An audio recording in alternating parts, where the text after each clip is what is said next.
Just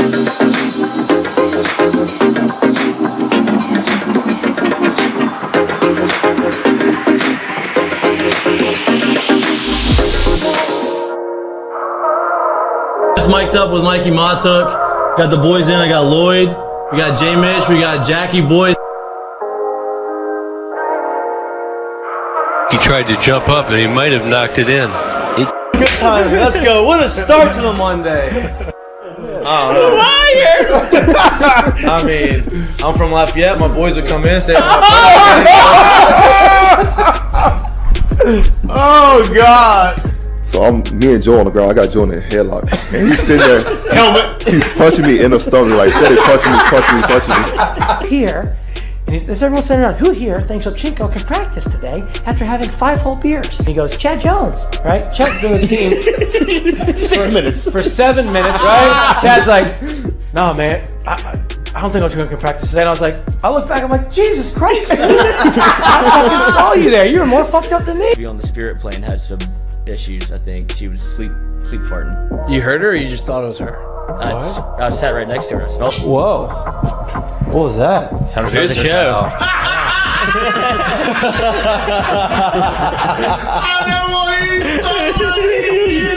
Well, I want to have that. But You had in a circus or something. 6'3", I'm waiting. Like, I don't even know what I'd be doing. Now, when you do go to spring training, are you going to bring your chinchilla and your turtle?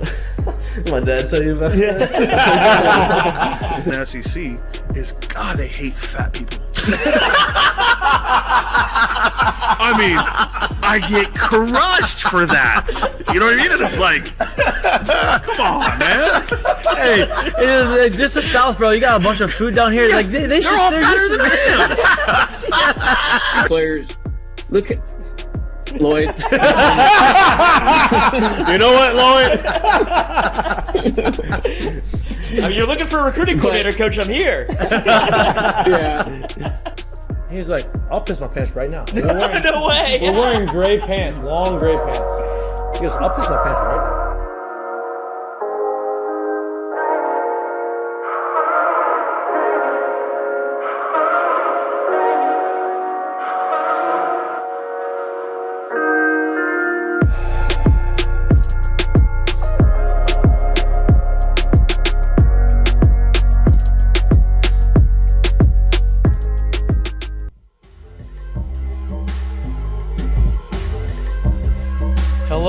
Hello. Good evening. Welcome back to Mic'd Up. Today's Monday, April 2nd.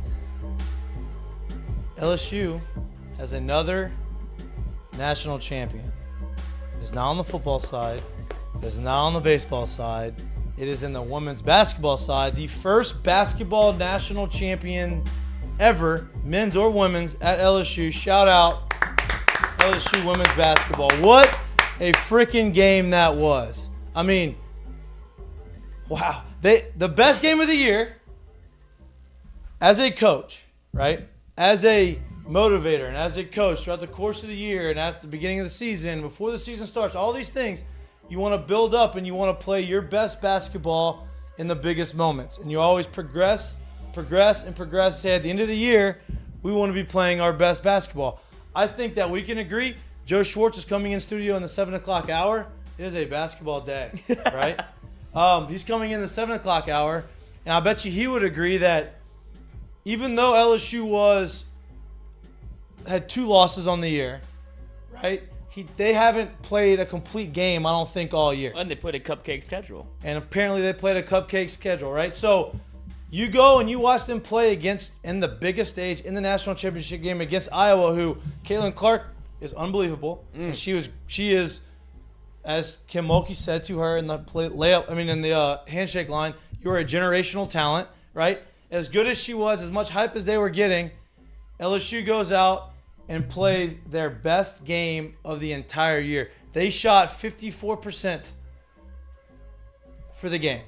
They shot 70% from the three-point line, which is not their game. Not at all. Not at all. And I don't know if it was Caitlin Clark cooking and shooting threes all tournament that motivated them or what, but they could not miss. And they scored 102 points. in the national championship game, most ever. Ever. Wow. What a game. Congratulations to the girls. Congratulations to Kim Mulkey. We'll get into this in the second hour. We got to run through these Heineken headlines. There's a lot of statistics and there's a lot of storylines that came from this game.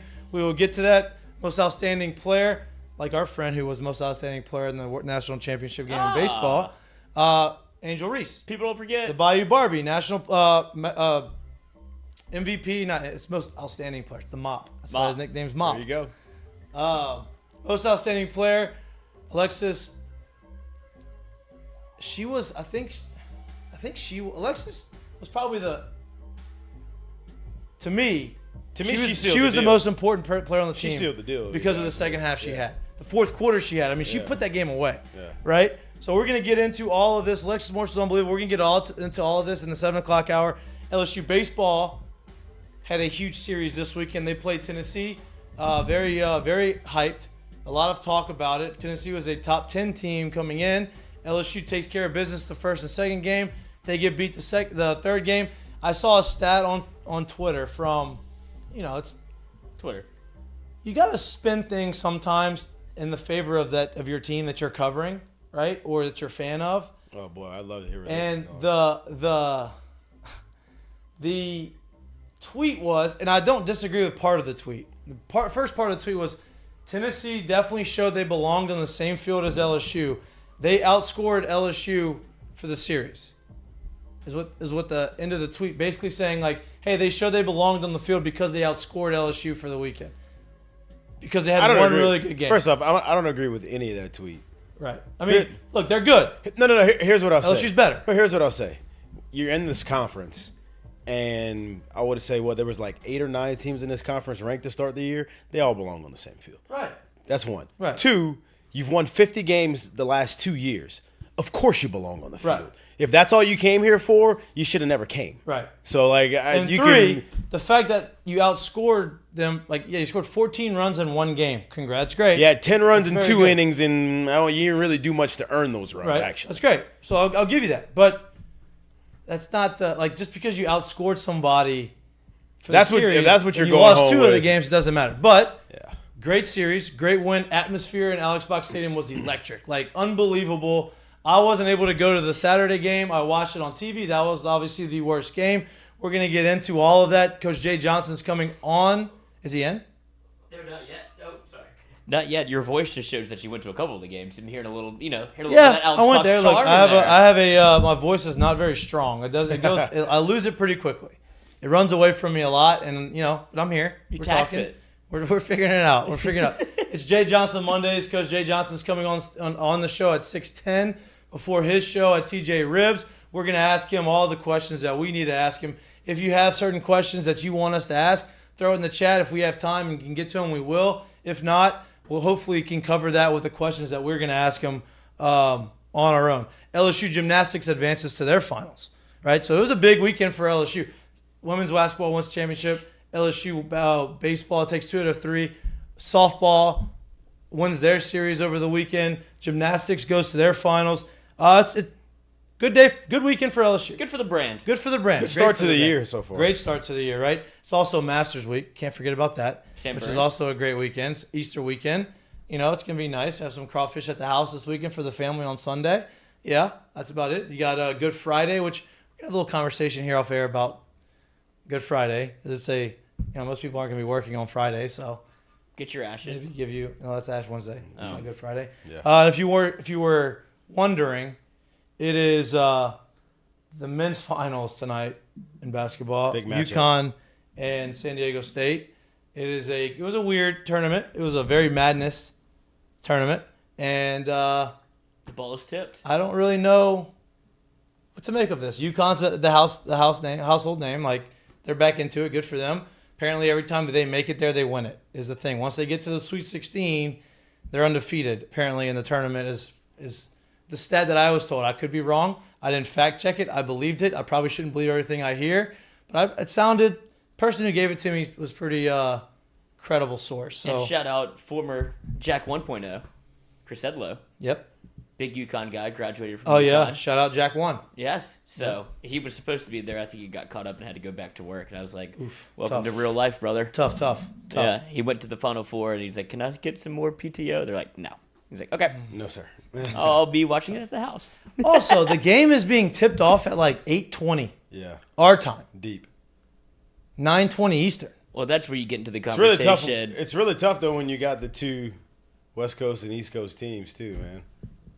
Because if you're tipping it off at 7:30 East Coast, it'd be at least 4:30 that you're starting the game at West Coast.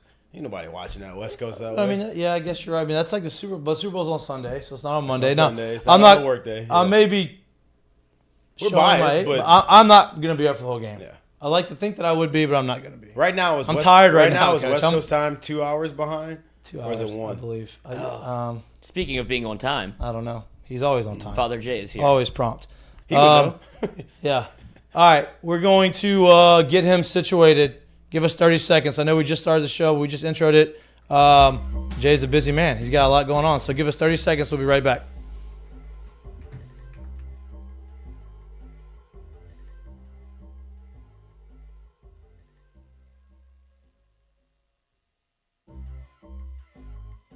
Go. FCO. Development. There we go. FCO Keep Development. going. FCO Development is a civil construction company based out of Lafayette, Louisiana. They specialize in Math went bye-bye to me long ago, so Huh? I never had a chance to work there. Like You what? math, engineering and all of that such. So, the smarter people. Well, this is so civil engineering. Let me explain to you how this works. So civil engineering is more about the earthwork and the ground, and you prep land before you build vertically. And I don't know how much mathematics that they are actually doing Maybe Jay can tell us. in that spot. So I don't think the math excuse to you is a thing. But FCO Development, our friends. That's why you have the sticker on your forehead. I'm sure your friend Tyler Leday.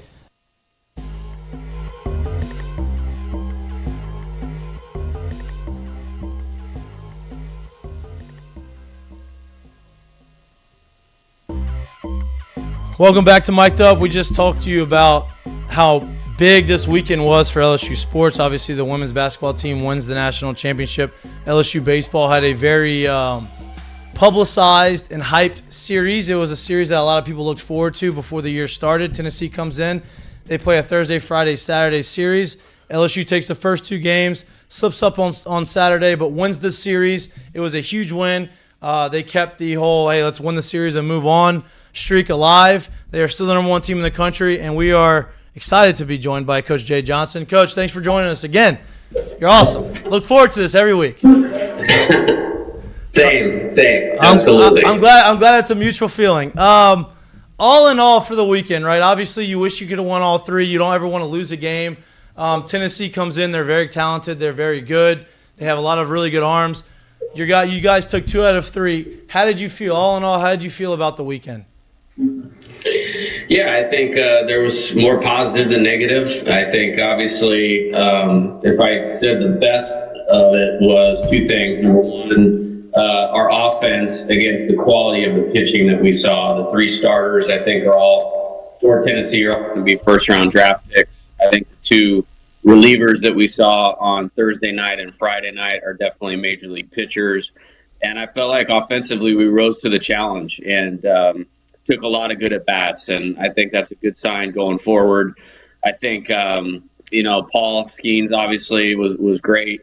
I think Garrett Edwards out of the bullpen was great on Thursday night. And then obviously Chase Shores and Griffin Herring were really good on Friday evening. So those were the highlights. I mean, obviously we got off to a really bad start and dug ourselves a big hole on Saturday. And then I would say that's another positive. I mean, it was 10-0, then it was 10-6 with a guy on base and a pretty good hitter at the plate. Like, we were not out of that game with 5 cracks to go. And I think that's something we can draw from. You never want to lose a game, but I think it's another learning experience of there's no deficit that we can't overcome. Absolutely. You mentioned the offense a little bit. Me and Jared talk a lot about, and we've talked a lot about this on the show with you, is, one thing that separates really good teams from just okay teams is their ability to rebound and bounce back and have kind of response innings, right?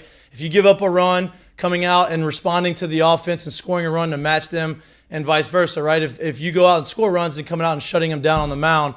This weekend, I felt like that was one of the things that I saw from the offense was every time Tennessee kind of gave their jab and kind of gave a punch to you, you guys kind of came back and not just jabbed them, but gave them a big body blow back and responded. I'd imagine that's something that you're happy with. And talk a little bit about how important, like, especially mentally from these guys, to be able to go out and just respond in an atmosphere like that. Yeah, I think what I've learned over the last 2 weekends, the better the atmosphere, the better these guys are going to compete and play. And I think that's just natural part of being a competitor. And it's also when the competition level steps up, I feel like they're finding another gear. It's like, okay, you want to be a major league player someday. These are the guys you're going to have to take quality and professional at bats against. So again, really pleased with how we handled their pitching. And then you're right, the response innings are really important. And when you have a lineup full of good hitters, you're just not waiting for the top of the order to come up all the time. It can get started anywhere. We were down a run on Friday, and Brady Neal hit a home run to tie the game, and then Gavin Dugas hit a home run to put us ahead. Thursday night, they tied the game in the 8th inning, 2-2, and then we went 2 outs, nobody on, with them getting through Dylan and Tommy, and then we went air, infield single hit by pitch, and then big double by Jordan. So the good news for us is we can get started anywhere, no matter where we're at in the order. And again, I think these guys should be developing a lot of confidence based on what they did this weekend. Coach, it's talked about a lot in sports, making practice harder than the actual game. With the fall you guys are able to have, would you attest a lot of the, the offensive output you've gotten so far, especially in the series like this with the arms that you guys are able to see? Would you attest a lot of the success you've had so far being due to the arms that your hitters were able to see all fall long? I think it really helps. And this is the deepest pitching staff that I've had at any point or any school. And, there was nothing that our hitters had not seen. I think when you get to face Paul Skeens, 10 or 11 times, Ty Floyd 10 or 11 times, there's really nothing that they haven't seen. We have good left-handed pitchers, so they got a chance to see that as well. So I feel like that definitely matters. It's like, I had scouts would tell me, like, hey, some of the best times to see these guys are when they're playing themselves. And I think hard to line it up that way, but with this team, that's very true. And I think it's a really good point. I think when you face a Chase Dollander, a Burns, or a Beam, I mean, our guys have seen it in the guys that are on our own pitching staff, and I think that really, really helps. Coach, you mentioned Ty Floyd a little bit. Obviously, you put him in. He's a Saturday starter, and we talked a lot about last week of how he had a rough first, was able to right the ship, get through 6, had a really good outing. This outing was a little bit different. He had to grind through the entire 5 innings. He's a fly ball pitcher. The wind was blowing out. It was kind of one of those tough situations for him because it just didn't play into his game.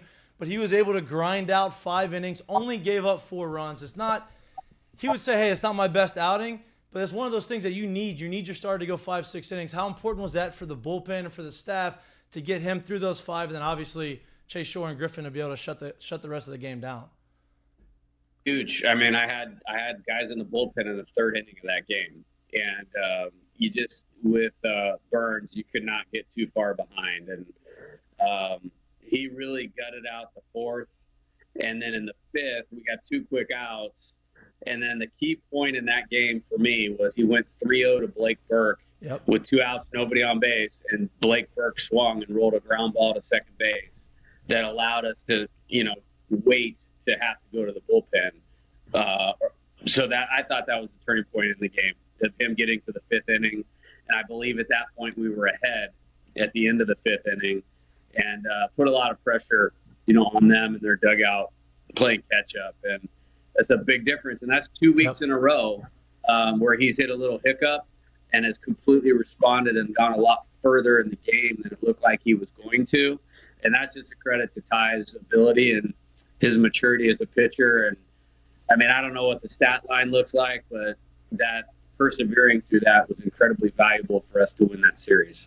I think we can both say the mark of a good team is watching someone who you expect a lot of kind of seemingly go under the radar for a while, and then finally this weekend you see him kind of pick it up. And I wouldn't even say he's struggling. It'd be really, really a stretch to say he was struggling. But how good was it to see kind of Trey really get back on the ball? It seemed like he lived on the barrel the entire weekend. Is there anything he's been working on, or where is he at with everything? Yeah, I think he's a bright lights guy when it's a series like that. You're going to get his best. And that does not to say he hasn't been a good hitter for us at all. No, exactly. But I told him today, it's like, that's the blueprint for the rest of the season. I mean, it takes us to a completely different level if he takes those kinds of at-bats, because between him and Gavin hitting in front of Dylan and Tommy, you're pitching to those guys with people on base. Yeah. And we want Dylan coming up with as many guys on base as possible. And then if he doesn't hit a homer, then Tommy's coming up with as many guys on base as possible. And so that was a huge weekend by Trey. And I thought it was a really, really loud weekend for him too, which was awesome for our team. Coach, you talked about being able to take a step back last weekend and kind of just being able to intake the atmosphere that Alex Box brought to you. Mikey and I were in the stadium Thursday night. I got to be completely honest. I haven't seen that place like that in, I'm straight up, just years. How cool did that feel? And I have to imagine that kind of felt an extra level of what you felt last weekend. You know what? The answer to that is actually no. And wow. No, here's why. Here's the difference. It was the same, probably better, but Thursday's night's game, like, I had a lot of decisions to make, whether it was pitching, pinch run, pinch hit, defensive replace. Like, we used like 14 or 15 position players in that game. Right. And then we used 2 relievers, and it was a tie game in the 8th inning. And then when Jordan hit the took some pressure off you. Yeah, I got a second to enjoy it. But like throughout that game, it was more like, no, that's one where, I mean, I always try to be on top of my stuff, but like that one, if I make a mistake, it could cost us the game. I never want to do that. So, but when he did hit that double, that was something to take in, and I was like, okay, are we set for the 9th? Garrett's ready to go. Our best defense is in there. I would have preferred one more hit to make it 6-2 instead of 5. Yeah, right. But yeah, somebody asked me that the other night, and I was like, we were ahead against Arkansas enough to where I could take a second and go like, holy cow. That wasn't the case on Friday. But with that being said, like, man, that doesn't exist anywhere else in the country. It doesn't. It's one of the reasons I came here, and I couldn't be more appreciative to our fans for showing up and showing out the way they have the last 2 weekends. There's no place like it. Coach, you mentioned some of the pressure that I guess you feel because of all of the pieces that y'all have on the lineup. Do you kind of feel that, I guess, going into each game where you know that you have people on the bench, whether it be pitchers or hitters, that you have to kind of manipulate this lineup throughout the entire game as opposed to putting your starting 9 in and letting them rock? No, that's a first world problem. Sorry, everybody's so good. Yeah, no, I love it. I mean, you know, it's honestly, it's kind of like that, but only in the sense of I want to make sure they're all continuing to develop, because there's guys that we're going to need, you know, later on in the season. There's guys we're going to need in 2024 and 2025. So finding any opportunity to do some of that, like, I've had to look a little harder to do that, because I respect all of our opponents. And I mean, by the end of the next 2 weeks, we're going to have played the toughest schedule in the country. No question about that. And then, you know, these midweek games we've separated a little bit, but it's not just automatic that you're gonna win or blow somebody out and get somebody time.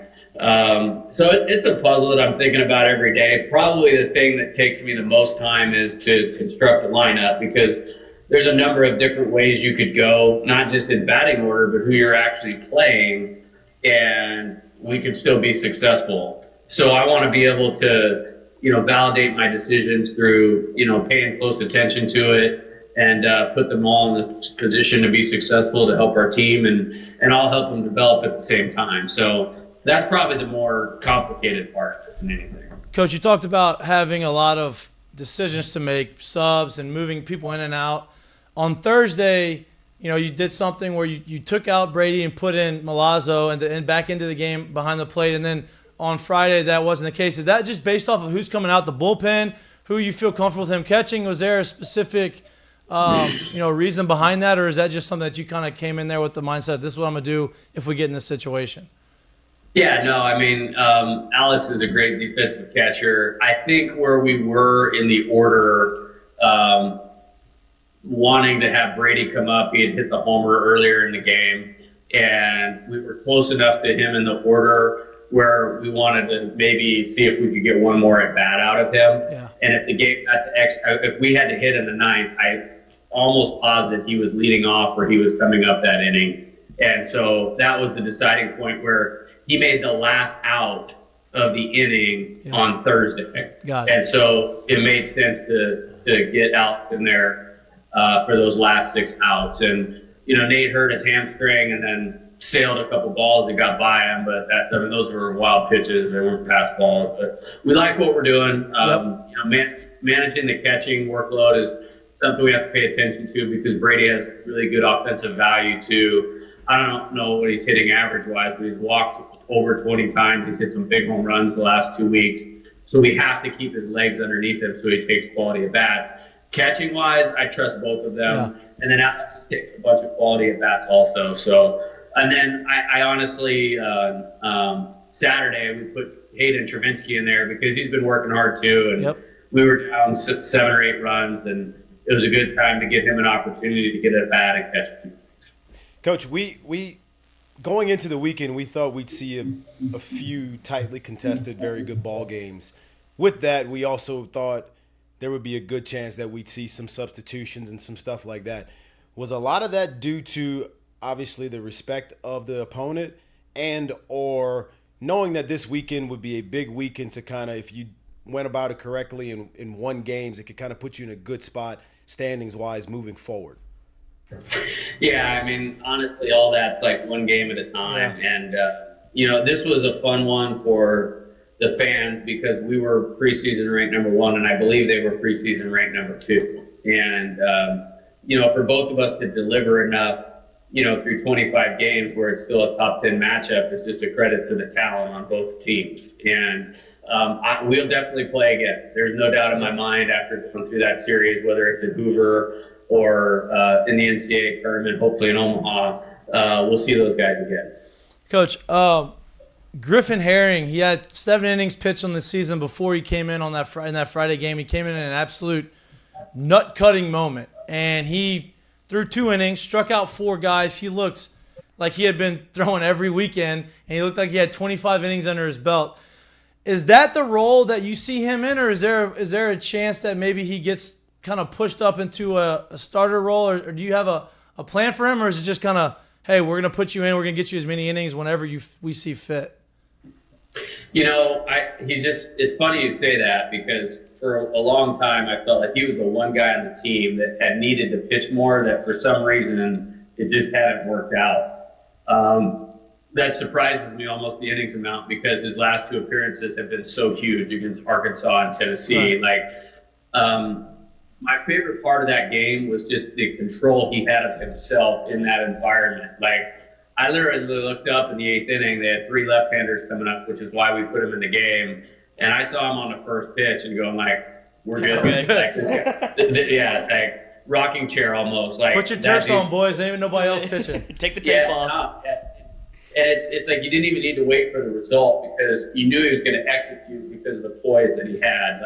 That'll be a video I'll go back in future years and show young players of you want to play early. You obviously have to be good enough, but it's all right here in your head, and you have to be able to slow the game down. Watch this guy slow the game down. So, for the time being, I like him right there where he's at in a leverage situation because I know what we're going to get. We're going to get stuff. We're going to get strikes. We're going to get poise. We're going to get composure. And when you put all those things together, you're going to get execution. Now, do I think you can start if that's the question? No question about it. And I feel great about our opportunity to do that if that's what we were doing. Staying on the pitching side, look, you talked about talent. You talked about being able to go out and do it. Thatcher Hurd struggled the last few weekends. It has nothing to do with talent, at least in my professional opinion. It has nothing to do with ability to go out and do it. Sometimes you get in one of these little streaks where you're kind of thinking too much and you're going through these things and you just, for some reason, can't put it all together. The talent's there. The ability's there. What are you seeing from Thatcher, and what are you and Wes kind of working with him to try to get him back on track? Yeah, I feel very confident in him. I think if you look at, obviously, the Texas game, that was a great performance. The Butler game, it kind of got lost because it was a Monday night. Like, that was incredibly impressive as far as pitch execution. One against Samford. I actually think, against A&M, we might have even took him out a little bit too early. Yeah. And then he hasn't been sharp the last couple of weeks. But I think for us to be the best team that we need to be to do what we want to do, which is contend for a national championship, he has to be involved in it because the ability is there. And so the growth that he has between now and then is really important for our team. He'll be on the mound at some point tomorrow night. I was about to ask you that. Okay, there we go. Yeah, he only threw 25 pitches, and right now, he needs to get on the mound, and we need some innings, heating up. And I'm excited about, doing stuff like that. I'm excited to get a couple other guys out there tomorrow night against a good team and continue to build the depth of what we can do. Because, we have Paul Skeens, we have Ty Floyd going right now. But there's a little bit of an element of even last year's team where if we cut some sections off for some of these guys, they can contribute a little more and we can still be just as effective. Yeah. Now, there's been no doubt the emergence of some young kids already this season, which is great. Can you give us a little bit of an update on Ackenhausen? Because I got to imagine, like you said with Thatcher, if this team is going to be where they need to be, he is a guy that has to be a part of it and healthy and contributing. Yeah, he tweaked his hamstring the other night on the pitch right before I took him out of the game. He wanted to stay in the game. I'm like, hey, man, run third. You're not going at this. I appreciate it. You're not going at this at 75%. I appreciate the want to, but and so, he's probably really itching to get healthy because I've been all over him for the last 3 days about how much treatment he's doing and in the world. Often visits to the training room.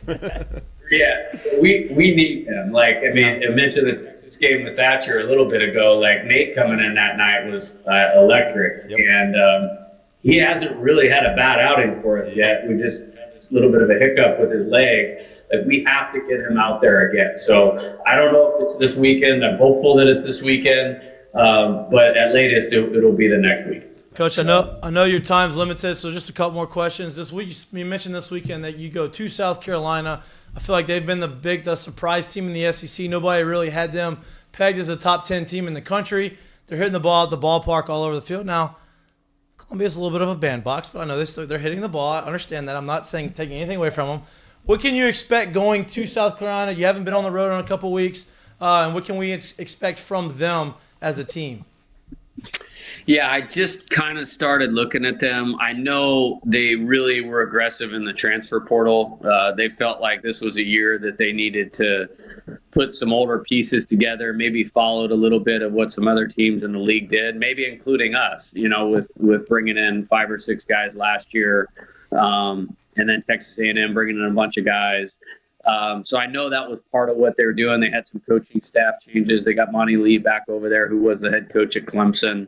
I expect to see an old, strong, physical, confident team. And I'm excited to get there. I've never played there before. It's obviously a historic program. They were really good around the time you guys were rolling around and playing in college. So I think it's going to be an exciting series. And again, a lot of firepower on the field for both teams. Great place to play, by the way. I love place to play. That's a great ballpark there. Yeah. Lloyd, you got something? Yeah, Coach, I was at the game on Friday night. Did you notice, I'd imagine that y'all heard some of the reaction going on with the women's basketball game that was happening. Were you kind of, I guess, at the dog going, what are they cheering for? Because we're not doing anything right now. We're just warming up, and you have everybody in where I was privy to sit, which was at standing room only. We were up there watching the game while we're waiting for y'all to get going, and I could imagine that the dugout was going, what's going on? Yeah, at that time, I had no idea. Locked into my job. I was like, wow, these guys really want me to pitch Griffin Harris. They love this kid. Yeah. We'll talk in a little bit. Talk about how awesome it is for them. Obviously, you and Kim all the coaches at LSU. They have conversations. You all have a relationship. how great is it for year 2? You're in year 2 and your tenure here. She's in year 2. Brian Kelly's in year 2. How important is it for everybody, just the state of Louisiana and LSU, for her to do what she's done in a short amount of time? Unbelievably amazing. And I still can't get over, like, how good they played yesterday. Right. Best game of the year. That was, I mean, as a coach, like, that kind of gives you chills. Like, when it matters the most, all the training, all the work, all the recruiting, like, comes together. And I was fired up, not just at LSU one, but like that's what you want to see as a coach. Like, I just can't imagine them playing a better game than they did yesterday. And I mean, yeah, I think I got to get a personal invitation out to Alexis Morris to come out and throw out a first pitch here pretty soon. That fourth quarter, wow, that was winning time. Yeah. Ice cold, no doubt. That was legit. Coach, I hope in June they're talking about your second year and you holding up the trophy and we're out there in Omaha and celebrating. But I appreciate all of your time. I appreciate you coming on every Monday. Like I said, I really do look forward to this. I like to talk baseball with you. And good luck this weekend. Good luck tomorrow. And we'll do it again next week. All right, look forward to it. All right, appreciate See you guys. Good luck, Coach. We talked about that before the show. That's a coach's dream. What happened last night for the women's basketball team? You build it up, and you want to be able to play your best game of the year in the biggest moment. That's what they did. As a coach, you'd imagine that kind of gives them a little bit of some goosebumps. You know, that's awesome that he like kind of realized. I'd imagine he would, but it's awesome that that's what he thought of as opposed to. I mean, obviously he wants LSU to win, but to be like, damn, this is why you put the whole, like he talked about, put the whole like picture together. You want everybody to be at the right spot at the right time, and he's gonna have to deal with this same sort of, I guess, pressure-packed moments if the way that the season goes that we all expect it to. Here's a question. Kim Mulkey won a national championship in her second year, right? LSU is the favorite to win the national championship this year in baseball, and Jay's second year. Brian Kelly's in his second year, and they won 10 games. They're obviously a little bit ahead of schedule where people thought they were going to be, but they're not favored to win it. But they're being talked about like, hey, you know, if Jaden be surprised. Yeah, if Jaden Daniels figures this thing out, figures it out, makes the adjustments and improves like everybody thinks that he can, they have a legitimate shot of winning the whole thing. Can you imagine if all three of those coaches won the national championship in their second year and what that does for Scott Woodward? Scott Woodward hired all three of those people. And their second year, they're going to possibly win national championships. Takes a lot of pressure off that LSU men's basketball player if he goes 3 for 4. Yeah. That's unbelievable. Because that's what you and look, the women's basketball's only getting better. Be a hell of a 2023 right there, huh? Yeah. Unbelievable. 2019 was great, but if we can go 3 for 4, I feel like LSU fans will have nothing to complain about because a lot of people are complaining about the LSU women's team, as I'm sure you've seen. I mean, it's taking on a life of its own. There's something else to talk about right now. It's unbelievable how they just create narratives. Listen, you can like it or not like it, but the narratives that they're trying to create around it is, I don't agree with, right? You can have your opinion on it, but like, listen, that stuff has been happening all tournament from both sides. All of these teams, like that's just part of it. You're emotional. I understand why people are upset about it. I also understand why people are okay with it, right? Like I understand both sides of it, but to create the narrative of like, hey, this is why someone doesn't like it or this is why someone does like it, I don't think that's the way to go. Well, I'll say this. We watched the team just win a natty who was for a good portion of the year on the national stage. It's not the first time you've seen her on regional TV. It's not the first time you've seen her on national TV. To not like the single act, that's fine, bro. That's fine. There's nothing wrong with that. But to assassinate someone's character as if like you haven't been seeing her all year and doing well and succeeding. She also just broke the all-time women's record for double-doubles. Yeah. Like she's done a lot. Right. And to assassinate someone's character over one act is really, really, really pathetic. And here's the other thing, right? Like you don't know in the heat of the moment, in the competitive nature of sports, in that biggest moment, you don't know what was being said throughout the course of the game, right? Like, there's been a lot of times where I've been playing on the football field or on the baseball field or on the basketball court doing whatever, and you get up, heated up, and you're competitive, and it's the big game, and it's a championship of a tournament or whatever it is, and there's some jawing back and forth, and then you come up on top. Of course you want to go and get the last word. Nobody knows what was said. Obviously, everybody saw Caitlin Clark do the you can't see me thing in the Final Four game, right? Now, I get the timing was a little bit different. That's one thing, but you don't know what was being said on the court, right? So to assassinate the character is wrong. To say, I think maybe she got carried away and shouldn't have done it as much, I can understand that too. But you don't know what was being said. Just because you saw a clip and a glimpse of something, maybe out of context, maybe not the whole thing, you can't really just go out there and say, this girl is classless, or this girl is, And that's what we mean by the assassination of character. Yeah. If you want to judge the actual action right then and there, let's do that. But let's not. Classless isn't judging the action. That's judging someone's character. Yeah. Like, that's assassinating someone's character. That's a pretty sad way to go about it right there. Right. And we can get more into it, and we're going to get more into it when Joe gets here, because I'm sure he's got his own thoughts on the matter, right? He was up there. Same thing, right? Final Four, everybody was upset because they put the ring on their finger. They drew the ring on their finger. He came in and said, no, this is why we did that. It had nothing. It wasn't off a whim. It wasn't something that we just did to show, to showboat or show them up. We did it because this was something that we talked about in the locker room, and it was something that meant something to us. But that they've been doing for a majority of the year. Well, once they got to the tournament run, this is like Bob Starkey's. That's idea. what he said, right? Yeah. And so it's like you don't know. Once they got to that part, but it was legit off of, hey, if it gets hard, just remember which one you want it on. So it's literally like I'm looking at you saying this is the one I want it on. It's almost like when you write something on your tape or on your hat or on your glove, and you look at it. If that's the case, hell, if they did that all year, if that was the case in the context they were using it in, can't be mad. No doubt. How could you be mad? No doubt. And so, like I said, I don't want to get into that conversation fully yet, because I want to wait till Joe gets in here so we can ask him, because he was up close. And look, people are kind of giving Alexis Morris a little bit of a bad rap too about what she said in the post-game interview. She came out and clarified. I didn't think she was talking about Caitlin Clark individually, about put some respect on my name. I think it was more of a generalization, as in of the conference. Everybody, right? Everybody put some respect on our name, not Caitlin Clark, because I think they have a mutual respect of how good each other are, how good they are, how good the teams are. And so people got mad at her for saying that too, and she came out and clarified, like, no, I'm not talking about. I mean, there's a video of her like the day before, literally fangirling over Caitlin. I'm pretty sure it didn't change like that. I mean, look, they're all competitors. Everybody is trying to win, and you get emotional and you get passionate, and that's what makes them good players. And so her coming out and saying that, hey, this wasn't about Caitlin. Like, I wasn't saying, hey, you put some respect. No, you as in generalization of everybody that was watching us or has talked about us throughout the course of the year, put some respect on our name, because we've earned it. I think you said it perfectly when you started it. Look, for people that have played a sport and it's been a while, for people that didn't play a sport, I think you really, really, really discount and or forget what it's like once you toe it up, tie them up, and get on the field of competition together.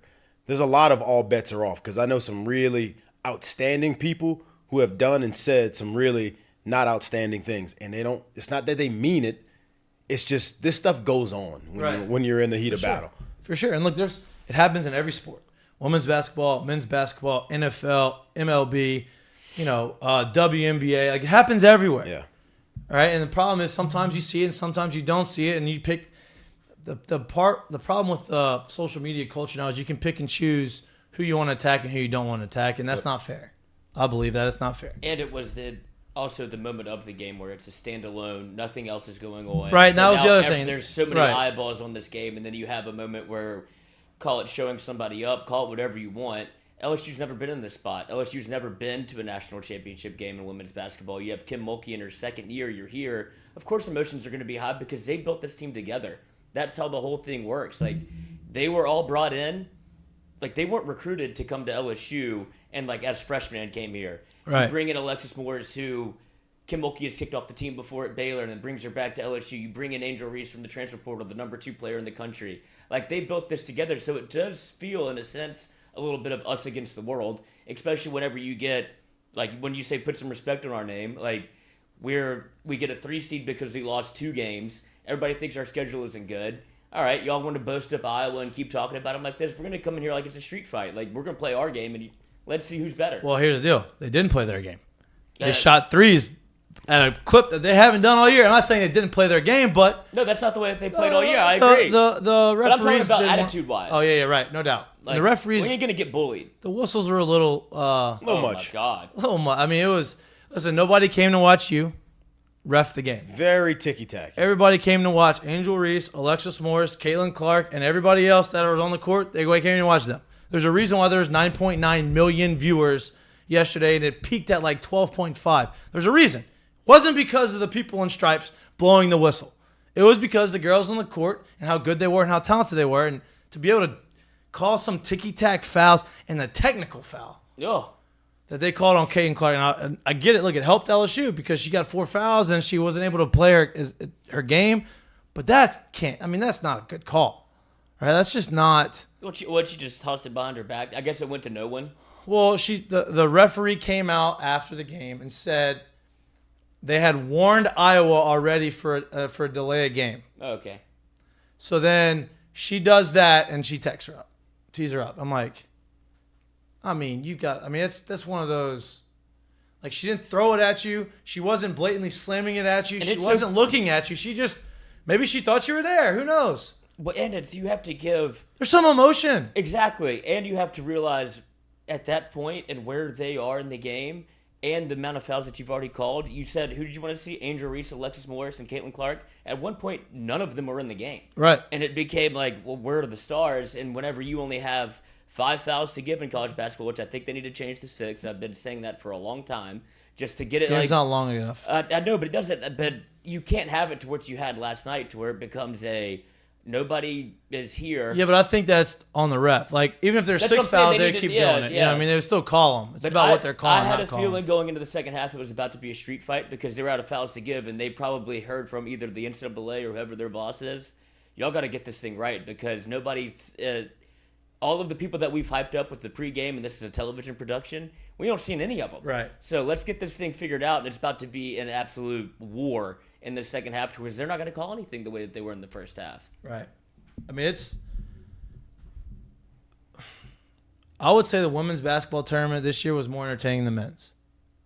Now, that could be because LSU was in it. Right. Right? That's You were probably because- more entertained, but it's been one of the more upsetting in men's tournaments of all time where, Right. you know, like you don't have a single 1 seed in, which is usually not the case. Right. And so I was excited to watch them. I mean, they had 10 million people watching the game. You know what I mean? Like, that's impressive. They had some of the most polarizing athletes in women's college basketball on the court at the same time, right? Caitlin Clark's a generational talent. Angel Reese and Alexis Morris and Kim Mulkey are very polarizing, and they're very entertaining, and they're very good at what they do.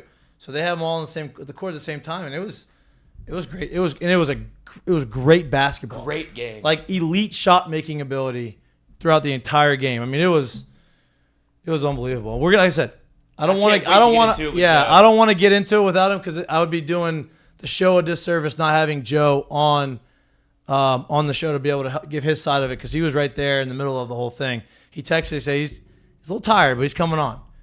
I hope he's coming on with the net around his neck, or hope he brings the trophy. That'd be sick. I would imagine he could. Maybe. I don't know. Did you see the picture he posted? You think that thing gets mobile or what? It's mobile. I think it's mobile. Before we go into our next, we're going to go back to baseball for a second. But before we do that, this weekend, I believe that our tailgate was a huge success on Thursday. I know we talked a little bit about it on Friday. It looks like this could be something that we're going to do Maybe moving once a forward. week? Maybe moving forward, every home game. Yeah, if you Maybe miss not every us- home game, every home series. If Yeah, you missed us on Thursday, next week you might want to. You come may try to want find not us. this weekend, but next week they play Kentucky, who's also playing really well right now. Yeah. Right? Kentucky's 7-1 the SEC. Or I don't know if they lost on Sunday. They were 7-1 going into Sunday. I think they're 8-1. They won on Sunday. So. I think so. But before we do that, part of the tailgate was our friends at Heineken. They gave us enough beer to fill up a few ice chests, and those ice chests are now empty. Shows you how much people enjoyed them. Our friends, it's their Heineken Silver is their new beer. It's their light beer. It is 95 calories. It's very good. It's very easy to drink. You can drink a few of them and not feel like you're super full. And I recommend putting it on ice when you chug it. Unlike Lloyd, we did it with Lloyd. Now that we start putting it on ice, it makes them a lot better. Found my groove. So I want to give a shout out to Heineken Silver and our partners and one of our sponsors. We appreciate you guys, and we appreciate all the beer that you gave us. for the weekend because it's no longer there. Well, and I think we're flipping the script on what the Heineken brand is. Trying to. Because that's what's most important. They're like, oh, I don't want to feel full. 95 calories. Easy to drink. Easy to Not pour. with the Easy to silver, pour. baby. Now with the silver boys. Oh, hey, put it on the ice chest. Mix it in there. You know, we had some varieties of different things, but Heineken Silver was the majority, and there were no more. Well, there's no more, so that should tell you a lot. There's no more. There's no more. All right. Unfortunate. We talked with Jay a little bit. We'll have some for Friday for you. Don't worry. Yeah. We got some. Yeah, don't worry. We might have some for you tomorrow. We talked to Jay a little bit about. I mean, we talked to Jay a lot about the series and what he thought, his perspective, right? So I want you to give your perspective on what you saw. Obviously, we were both at the Friday and Saturday game. I mean, Thursday and Friday game, not the Sunday game. So I want y'all to give y'all's opinion real quick on what y'all saw and what you wanted to see more of, or them get better at. Thursday, Friday, I'm not sure there was much more to see more of. I think you saw championship caliber baseball played in the field for the most part. At the plate, on the mound, I thought they played great baseball Thursday. Obviously, the start of the game on Saturday, it's really tough to come back from, but it's also really tough to sweep a team like Tennessee. Right? So I'm not surprised at all that they were able to get one in that fashion. I guess I didn't expect that from Thatcher, and I said that a lot early in the year, and Jay just reiterated it today.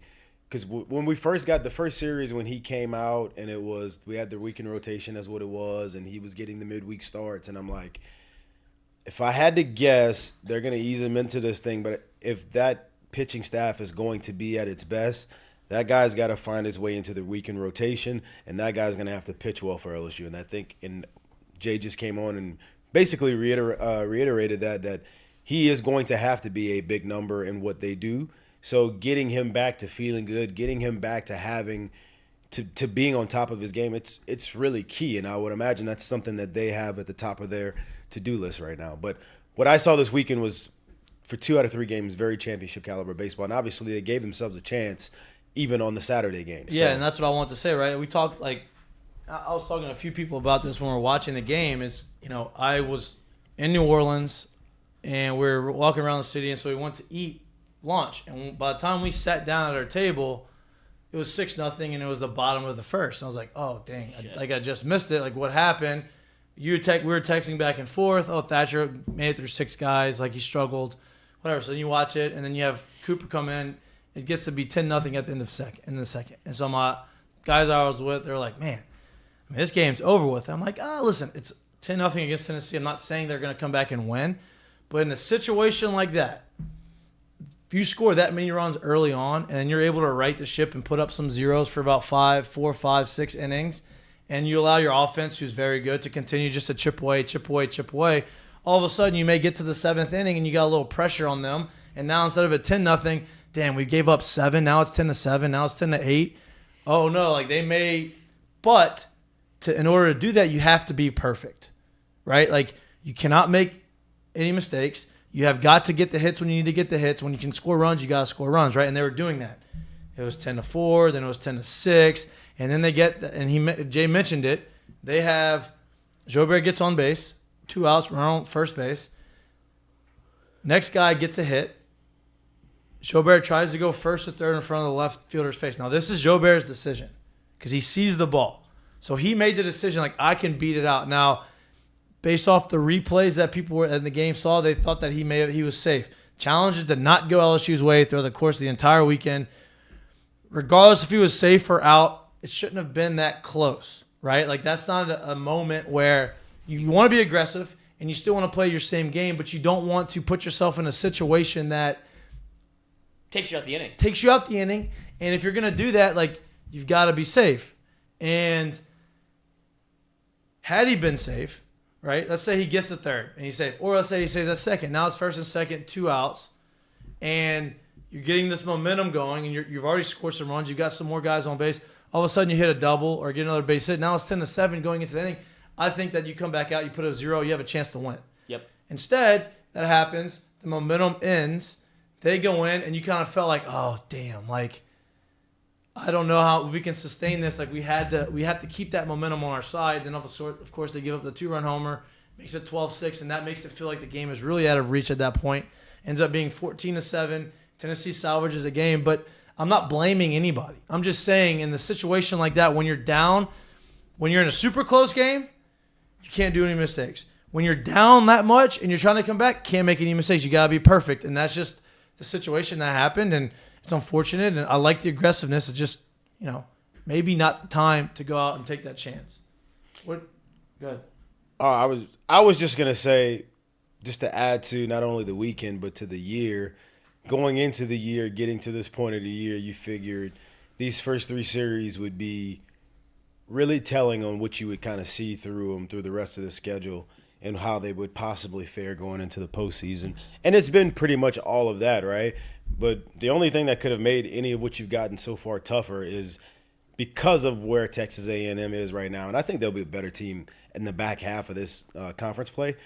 The only thing you could have gotten is literally replacing, I don't know, Texas A&M with a Florida or replacing them with a Vanderbilt. Yeah. The schedule's been tough. Yeah. And you've seen, and you for those that are those that are sitting there looking at the standings and looking at a 9-0 team and 8-1 teams and thinking like, oh, we're just 6-3, we may not be as good as those other teams. You have to realize what they've played so far and what they still have ahead. They're going to go to South Carolina this weekend. They're going to welcome Kentucky in next weekend. Those 2 teams combined right now are 16-2 in the conference, right? It is you have a gauntlet of a schedule that they're going through right now, and it's going to get a little softer after that. But that's why you've seen what you've seen so far from them. So the 6-3 that they're at right now, I think is kind of overlooked a little bit because they have played some really tough teams, and they've gone on the road to A&M, and they've played 2 tough teams at home, 2 top 5-ish teams at home. Really, they are. Really, Tennessee, I know where Tennessee is, but we know what they are. Arkansas is back in the top 5 after this weekend too. You know what I mean? Like the talent's there. What did you see, Lloyd? I feel like it's my very professional opinion, just up there people just trying to make me buy beers and chug them. It's it's a good time to go to the games, which I enjoy. But other than that, there's really only 2 things that you could point out. LSU, other than that, has been pretty much flawless. It feels like whenever you know what you're getting out of your Friday night starter and schemes, you can't ask for anything more than that. I feel like Ty Floyd has been, while not up to the level of schemes, he's been pretty good on Saturday where he's pitched himself into trouble and out of trouble, which is all you can ask for. And then, he hasn't even hit his stride yet. That's what I'm saying. For him to be able to battle like that to where he isn't comfortable maybe in the exact spot or been as good as he probably can be, the real question marks fall on Thatcher Hurd, who you thought before you got schemes was going to be your Friday night guy. And now hearing from Coach Jay and hearing him like, we're going to get him, it's almost like a full reset for him to get him into a game against Nichols where he throws like, look, find yourself again, get comfortable. I don't care if it's 3 batters or if it's 30 pitches. I don't care what we have to do, but find like a little bit of momentum back on the mound where you can go into another weekend where you feel good about yourself again. I got 2, dude. Like in a world of imperfects, obviously is what baseball is because it's so hard to be perfect, right? I got 2 spots where you could kind of say, oh man, I didn't expect that. Obviously Sunday would be one. And really, if I would say that I didn't expect that would more so be on you didn't realize what was on the mound for that team when they went to Round Rock for that tournament and they played Iowa on that night. Oh, right. Other than that, I don't know what you could be satisfied with what you saw from him. Obviously, Grant Taylor being hurt, like that's something that you don't want. That happens. It's part of baseball. Like you don't want to have injuries, but that's just part of the game. The game, right? Like injuries are going to happen. It's unfortunate. I would like to see, obviously, you want the 3rd starter to be solidified. And I do think at the end of the year, you're going to look up and Thatcher's going to figure it out, and he's going to be that guy. But if he throws on Tuesday, is Jay going to put him back out on Sunday? And if not, who's going to take that role of being the Sunday starter? Wednesday, Thursday, Friday, Sunday.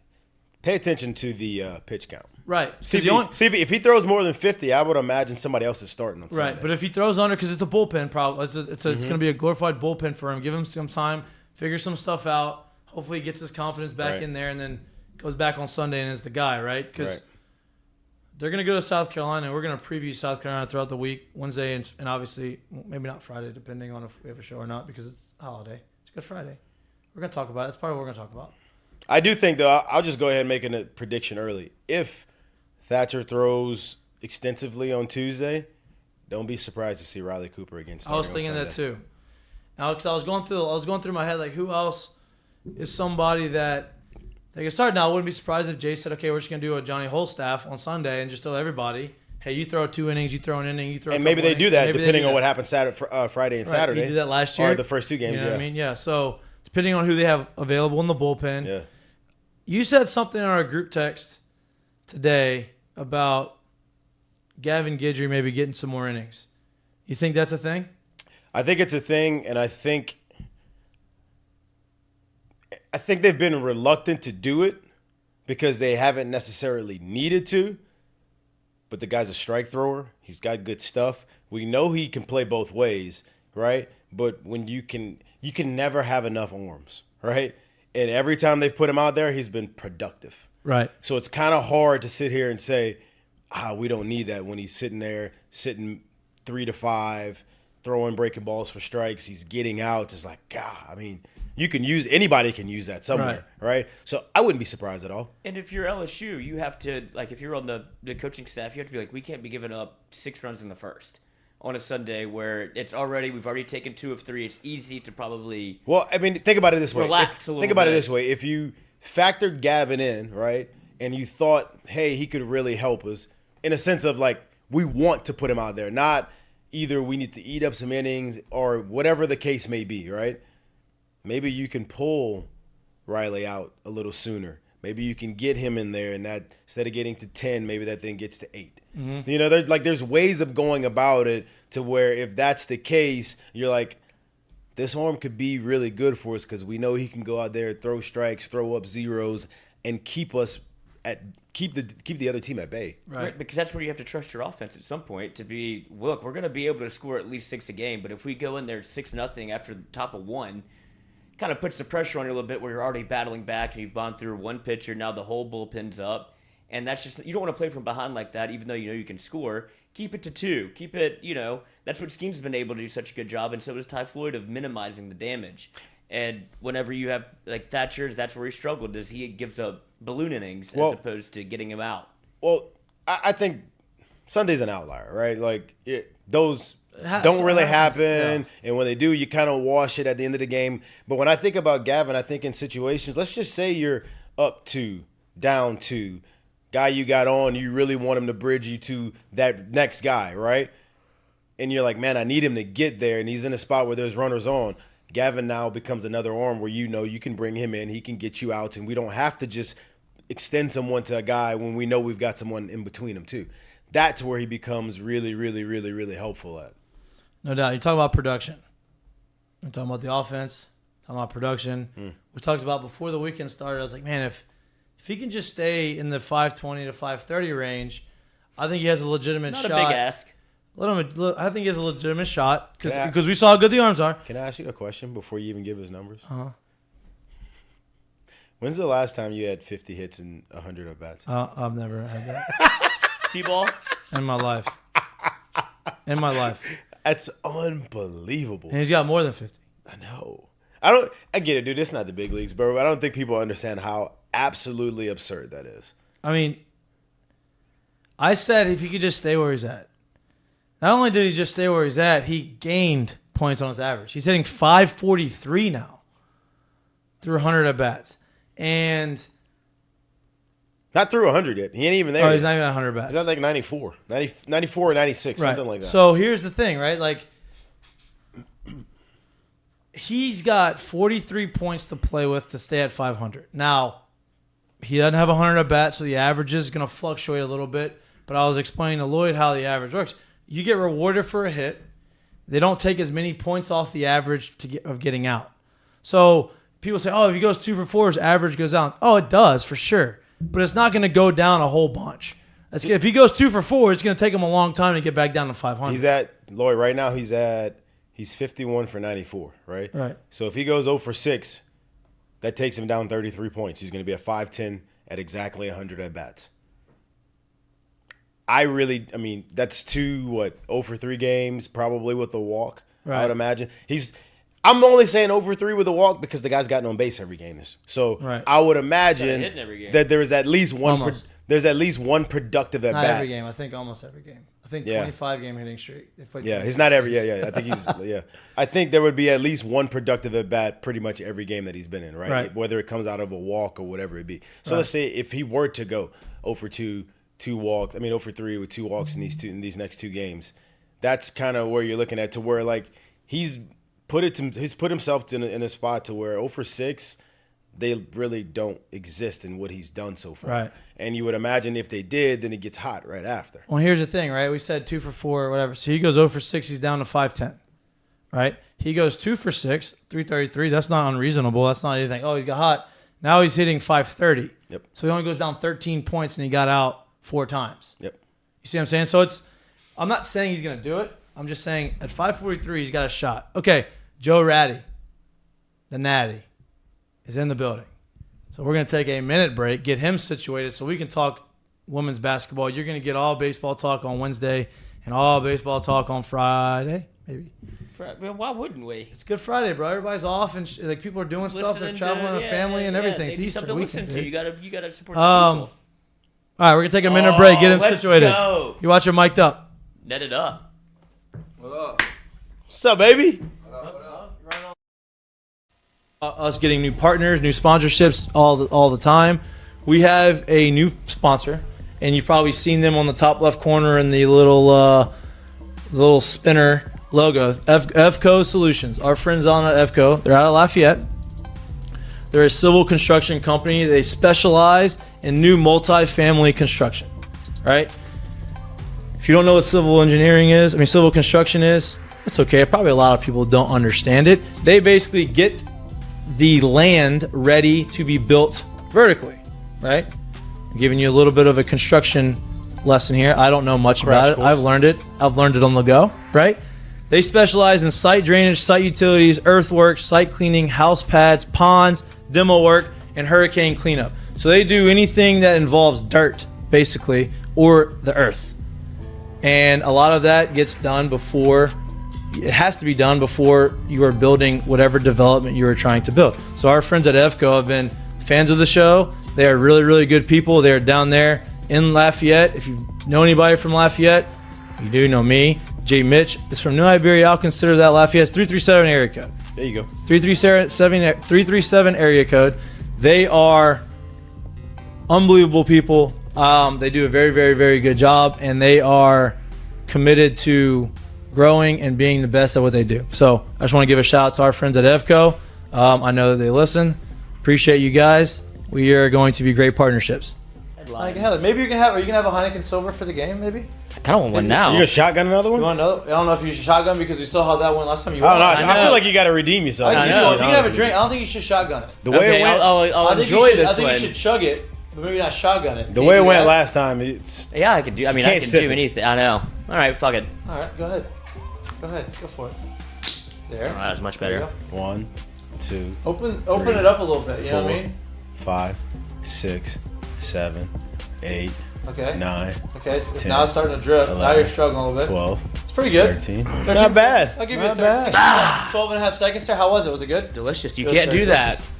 With a regular one. with a regular one. Right. You can only do that with the silver. The silver, why? Because the silver's lighter. It's got Lighter. 95 calories. It's pretty crisp. I So res- that wasn't even cold. I know you don't necessarily need a cold beer. That was room temp. That's But the I little respect fraternity how days quickly in you me. turned around and gave me a full sentence. That was quick. I Oh like yeah, that. No officer, doubt. I'm fine. Respect that. You've been Walk the around straight before. line, kid. Yeah, You've been around before, but it's just breakfast. it's a very good beer. It's It a is. very light beer. It's something that you can Easy to drink. easy to drink, Easy to pour. Yeah.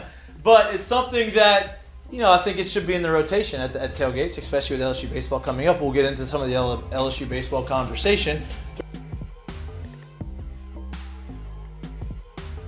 Welcome back to Mic'd Up. Joe Ratty the Natty in the studio. He looks like he's running on strictly adrenaline and coffee.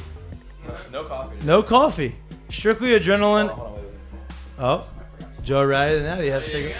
Yeah, see, he's. There's things you can do when you win the That's national. when you win the national championship. We Oh, he brought it! There it is. He brought it! Let's go! go. Unbelievable. Let's go. I was wondering if you're going to bring it. Look at that thing. Let's go. mobile. Look at that Let's thing. go. It is. I knew it was going to be mobile. I knew you were had going to. to. I had I to. appreciate That's it. Stopped at the office, made sure. Let's And then, per tradition, you know. Oh, you got some more. I Let's had to. go. The net. Let's go. That's what Let's goes to go. me. We're gonna we're putting them both in a frame. One says Final Four. One says National Championship. Both in a little. You want to see what it went? No, Okay. not after you.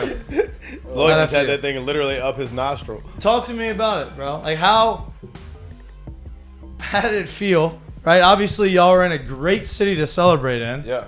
And there was a lot of talk. There's been a lot. Both teams were very competitive. Both superstars on the teams were very chippy, but not in a disrespectful way. That's just there's kind of a sportsmanship type of thing. Yeah. You saw what Caitlin Clark did in the Final Four. You see what Angel Reese and the girls do. When they won their big games or when they're winning big games. What was the vibe like? What was the reaction? How does it feel to be a national championship? And I mean, I'd imagine it's just there's going to be more to come. I mean, That's how it feels. That's how it feels right there. Yeah. Oh.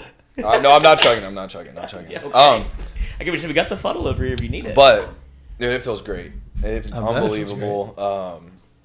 It's just our theme all year piece it together, and like we did it. The final puzzle piece last night, and the semifinal game wasn't pretty at all. I mean, it was ugly, it was chippy, but we made enough plays, and Mulkey's just the greatest. She said it the other night after we were going into the Miami game in Greenville. She goes, guys, I just have a weird feeling if y'all can beat Miami tonight, we will be playing for a national championship. I have no doubt in my mind that whoever we play in that semifinal game, we will beat them and we'll be playing for a national championship. So fast forward to the Natty, it just all the stars aligned on the biggest stage. The viewership numbers were crazy. The arena was sold out, and we didn't start great. I mean, it started on a 7-2 or 7-3 run, I think. We had a couple turnovers. Caitlin Clark hit a deep three early, and but it wasn't the Caitlin Clark show that everyone was expecting. Yeah, she had 30, but in games they were winning this year, she averaged less points. In games that they were losing, she was scoring more. So it's like coaches got so focused on trying to double her, triple her. Let her do her. It's like she's going to get hers. 30 points isn't going to beat you. 8 threes isn't going to beat you. I mean, I don't know if she made a 2-point attempt until like the fourth quarter, in the very end of the game when it didn't matter. She hit a bunch of shots, but they were well contested.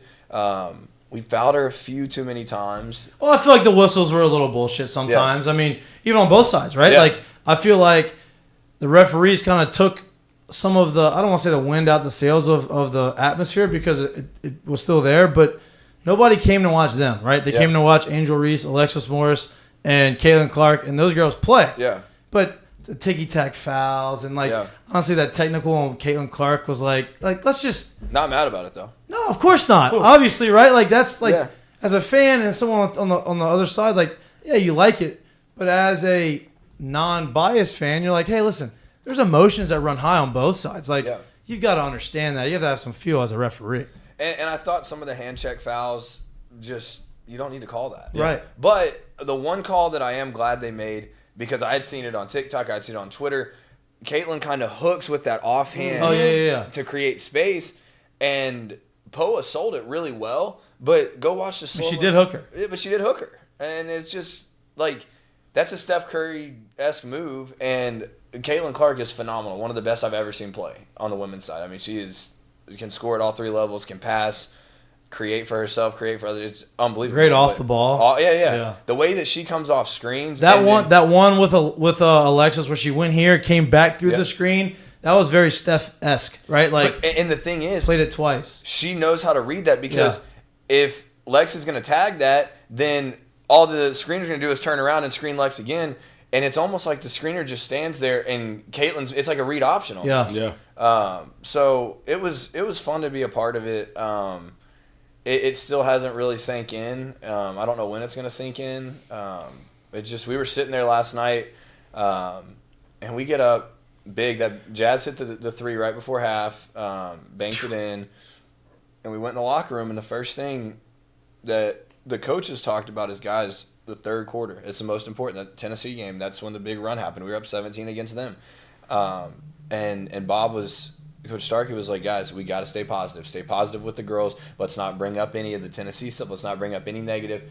Positive. So, of course, we go out in the third quarter and do what we normally do and let them get it back to single digits. And, Doesn't like a coach at all. Well, you knew like it's a national. You knew Iowa was gonna throw their best. They were going to make a run. Yeah, right. Like, you knew it, and what had nothing to do.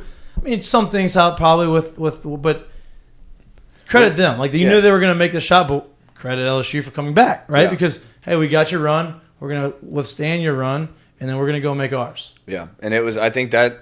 It just says a lot about us. There's some other coaches around the country who have tweeted bad things about us all season, who have talked about us. And one of the coaches in the semifinal game called us the find a way to win Tigers. Well, we just found a way to win a natty, so clearly we did something right. Is that an insult? Like, find a way to win? That's like, about as ridiculous the as it key gets. thing about that phrase is the win part, right? Tell you like, what, if I had a team and all they did was found a way to win, I think I'm taking that team, right? Like I don't care how they win. If they just especially keep winning, 34-2 team to a tune of 2 losses. that only in the lost to season. South Carolina and Tennessee. and scored 102 points in the national championship game most ever. So you talk about them getting back within 6 or 7, I think it was, in the third. And I feel like as far as for her willingness to like just start lighting it up and let it go, you haven't really seen it in a number of games. Alexis's performance in the fourth was unreal. She's not getting enough credit for it. Unreal. No, but Magic Johnson did tweet at her. That was big. I think everyone said it going into the Final Four that, Angel's going to be the talk. She's our Angel and Flage. Those are our superstars from a social media follower standpoint. And then, of course, you had South Carolina with their people, but they lost. So forget about them. And then you had Caitlin Clark. I mean, that was the big target. It was Angel Reese and Caitlin Clark. And then you have Flage as the freshman phenom. But Alexis has this kind of side to her. Luther is what we that's call what her. they said on the stage. And that's what she calls herself. And it was Luther that came out in the fourth quarter. And those mid-range shots, people want to sleep on the mid-range. I love a good mid-range. Very rarely, I don't know if ever a team has won a national championship by shooting threes. Just living and dying by three. Because that's what basically Iowa does. They don't really shoot mid-range. It's a lot of straight line drives, layups, and post feeds, or it's threes. They're not really mid-range. But a lot of our offense for Alexis is get in that foul line area, create for yourself, and get shots up on the rim.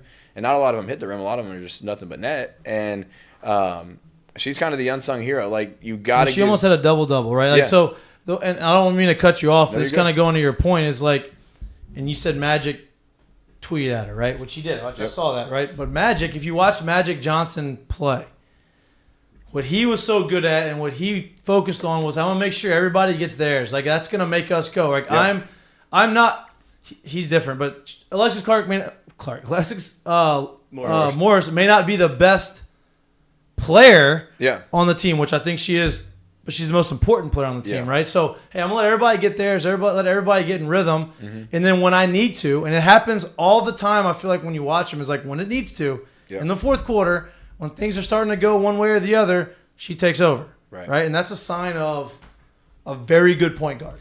Yeah, and I think as a senior who's been around for a while and all year long has talked about how she wants to finish her book, basically, that started with her at Baylor.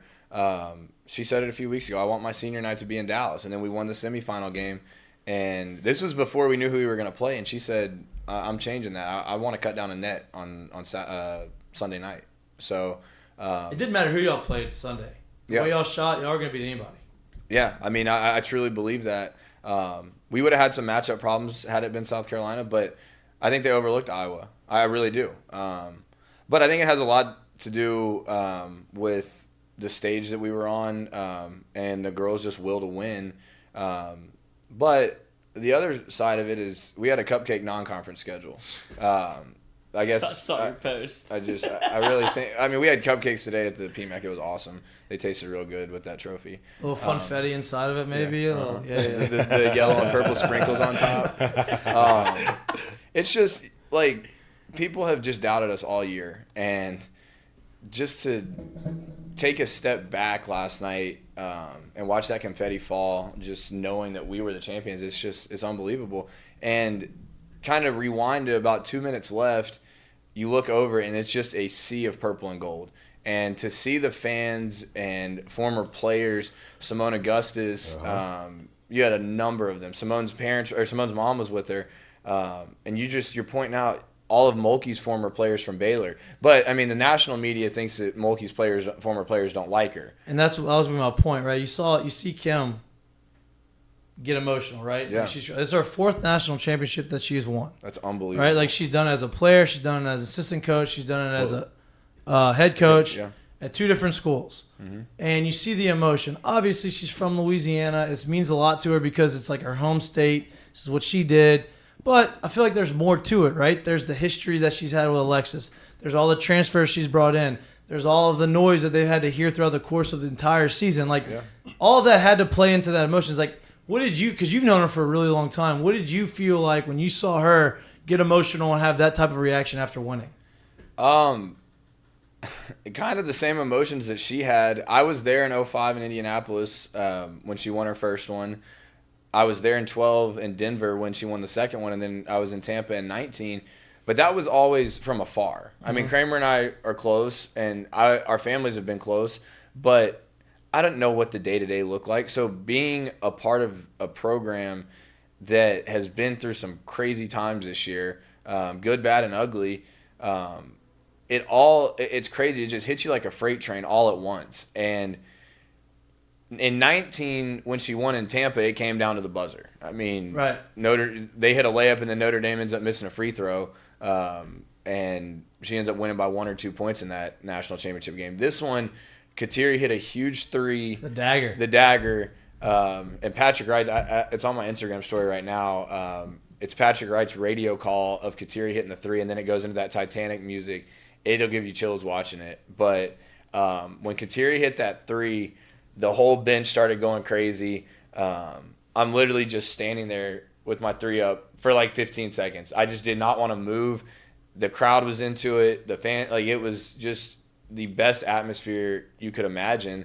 And then, of course, you kind of turn and look, and Mulkey's doing this number right here, just trying not to cry. And so we sit back down. Iowa goes down.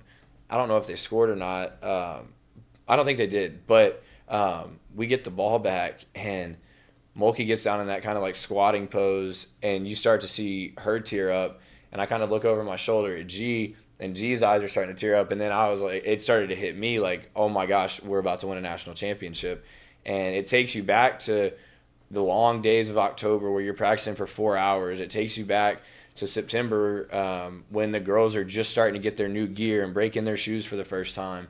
And then you think back like, oh, we won a tournament in Maui. We won a tournament in the Bahamas. Like all the little places that you've been, and on our free smoke tour this year, so to speak, it's crazy how your mind works because it all hits you at one time.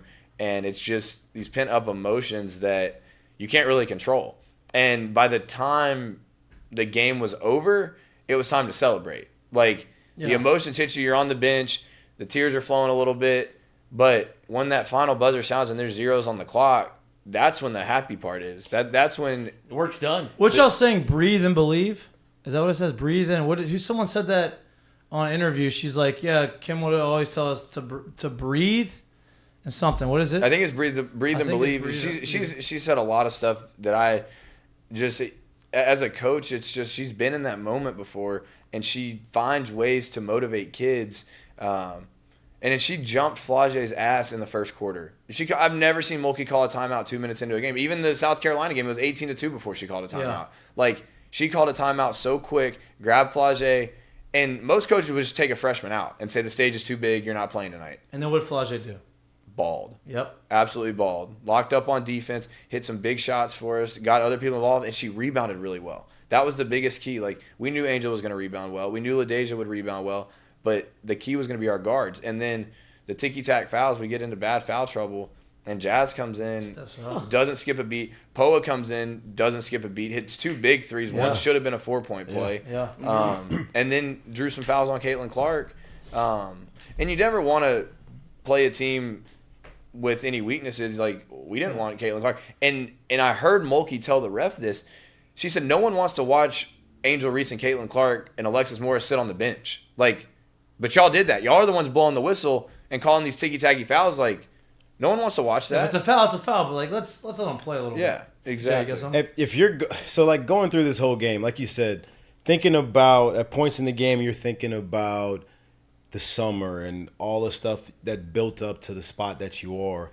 I can remember, I'm sure he can remember going back to it. Like when you reach that, it's an emotion, it's a spot that not many people can speak on. But when you reach getting to that final game where you know at the end of this thing, it will be decided one way or the other, right? And you either the champion or you're just like the rest of everyone else who played this season, yeah, right? And you get to points in the game. Like you said, you have Jazz doing what she did in the first half. You have the 3-ball that goes in at the buzzer at the end of the first half.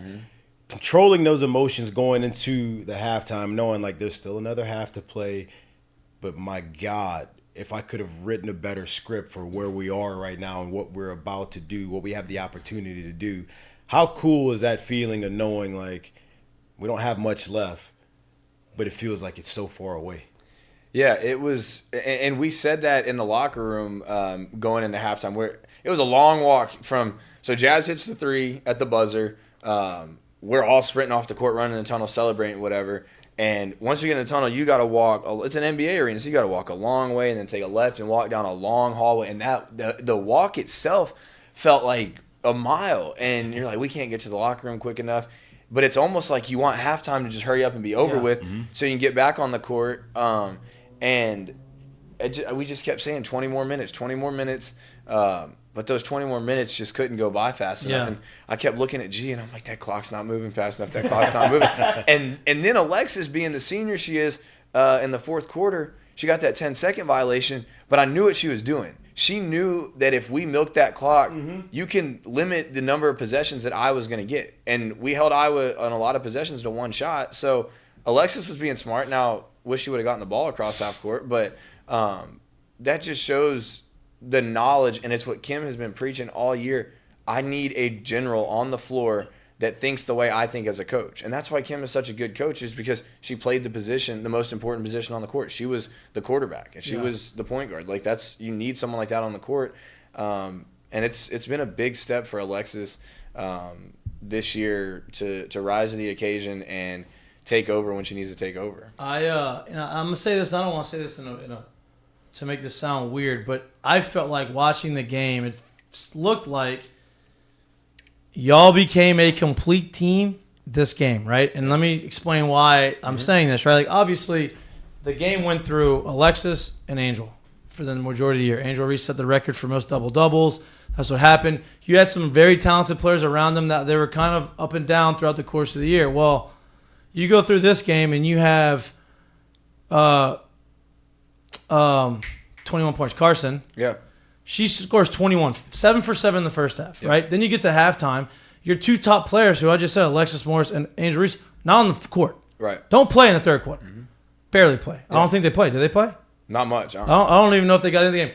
But then you have everyone else steps up, right? LaDeja starts scoring. You have Flage starts scoring. You have Kateri starts scoring. Poe starts scoring. Like, you have all these players that are starting to kind of come into their own and start doing it. Everybody's making shots. Yeah. And everybody's picking up. And for me, like, that going into next year is huge, because you're not going to have Alexis back. Like, Angel is gonna be back. Yeah. But this allows the team to be a lot more complete, I feel like, moving forward, especially with the confidence. Yeah, and you always want to peak at the end of your season. You want to be playing your best basketball at the end of the year.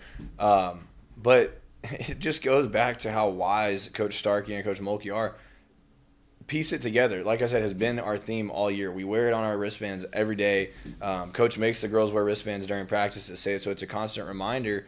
And we needed every piece last night. We needed Jazz. We needed Poa. We needed KP.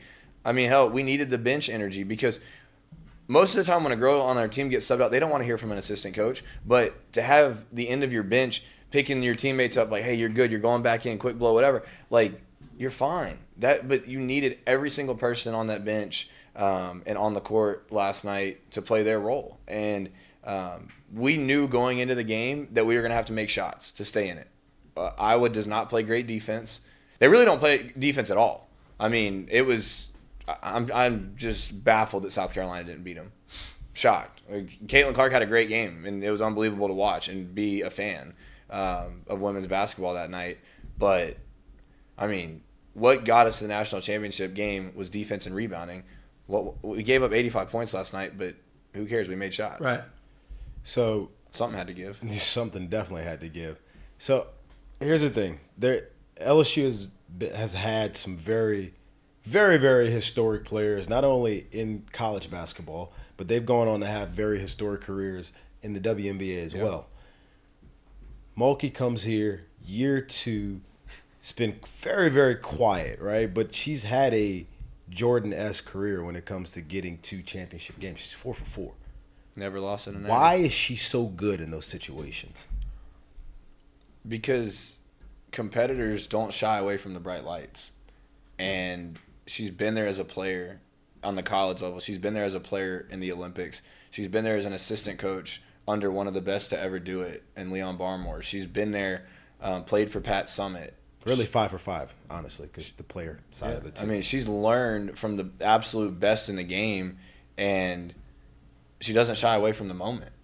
And I had such a good feeling, just everything leading up to it.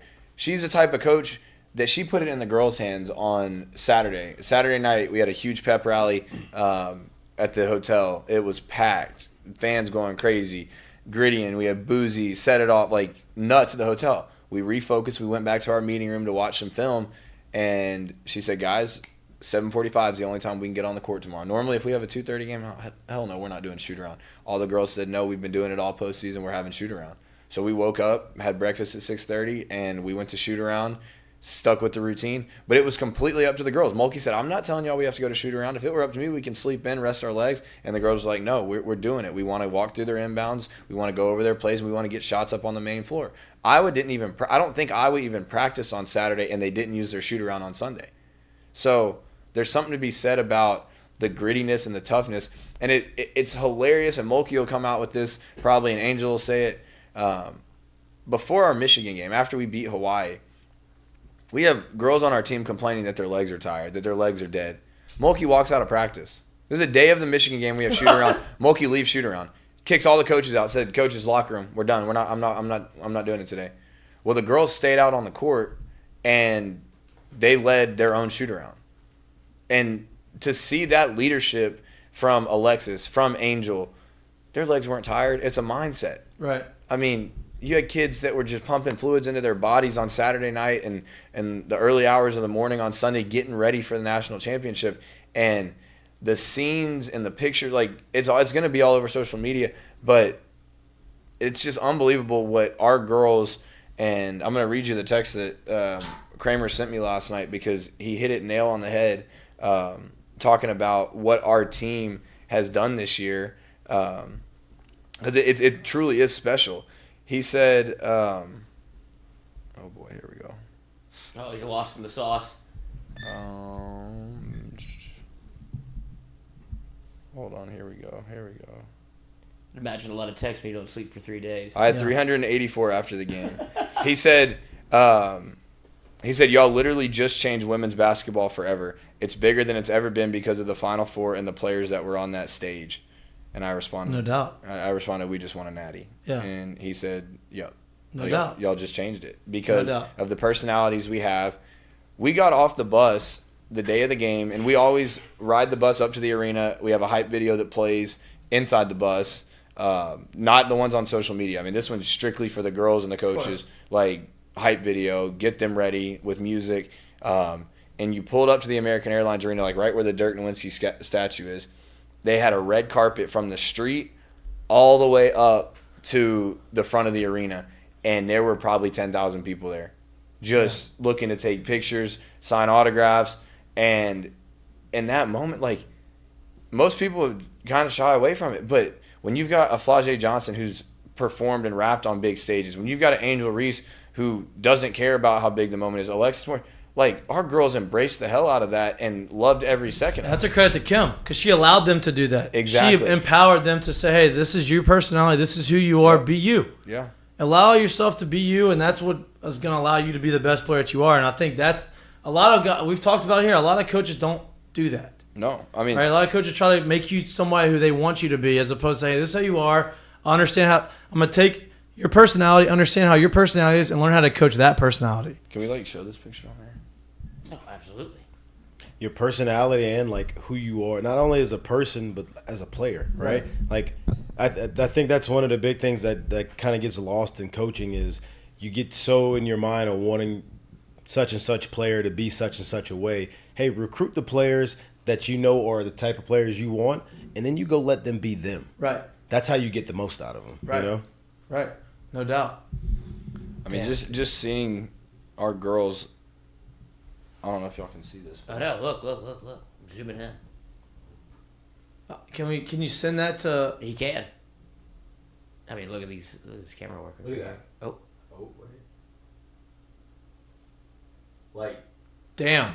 That's insane. It's insane. That's walking in. Yeah. That went from the street all the way up to the steps of American That's Airlines sick. and wrapped around the corner. Like, it was wild. That's sick. But our girls loved it. They embraced it. And the fans there, whether it was Iowa fans, whether it was South Carolina fans, whether it was LSU fans, and before that, we had a send-off at our hotel with all LSU fans.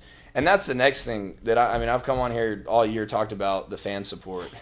Seeing the purple and gold in Dallas this weekend, even with a huge baseball series going on, they're watching the game at the baseball game. Unbelievable. It gave me chills. We got on the bus after we beat Virginia Tech, and I'm showing Mulkey the videos from baseball, and she's like crying. She's like, "This is absolutely crazy." So, obviously, enjoy this win, right? Like, soak this in. It's national championship. Like, you have season's over. Yeah. You have the ability to enjoy it for a little while. Mm-hmm. But at the end of the day, and I'm sure Kim's already thinking about what's next. All right, who do we have coming in next? What are we gonna? How do we do this again? Looking at the recruits that y'all are bringing in, looking at the girls that you have coming back that have gotten this experience already. Yeah. This is just the beginning, it feels like. That's the scary part. And the really Because you came on here and said next year, before the season started, at the beginning of the season, you're like, hey, multiple times. we're gonna be really good this year. We have a chance. Next year, though, and now, okay, well, y'all won it. So now next year, like, holy crap. Yeah. I mean, it's so hard. You have Hall of Fame coaches who have coached 30, 40 years who never make it to a Final Four, never get a chance to play in a national championship.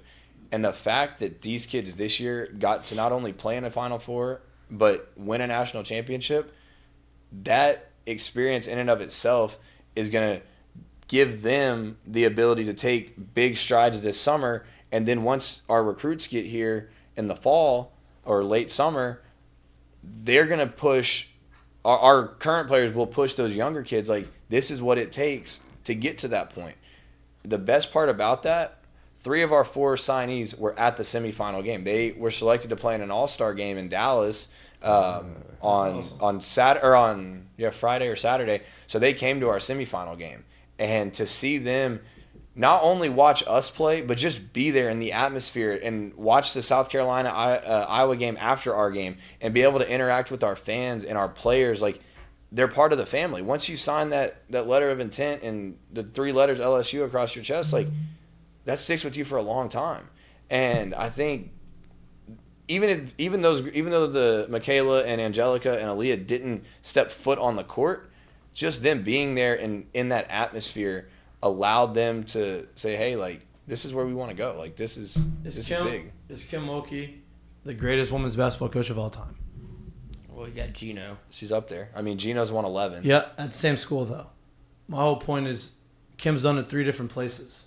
She's won it as a player. She's won multiple as a head coach. She came to a school that had single-digit wins 2 years ago, took them to the tournament, had 25 wins last year, took them to in their second year, won the whole thing.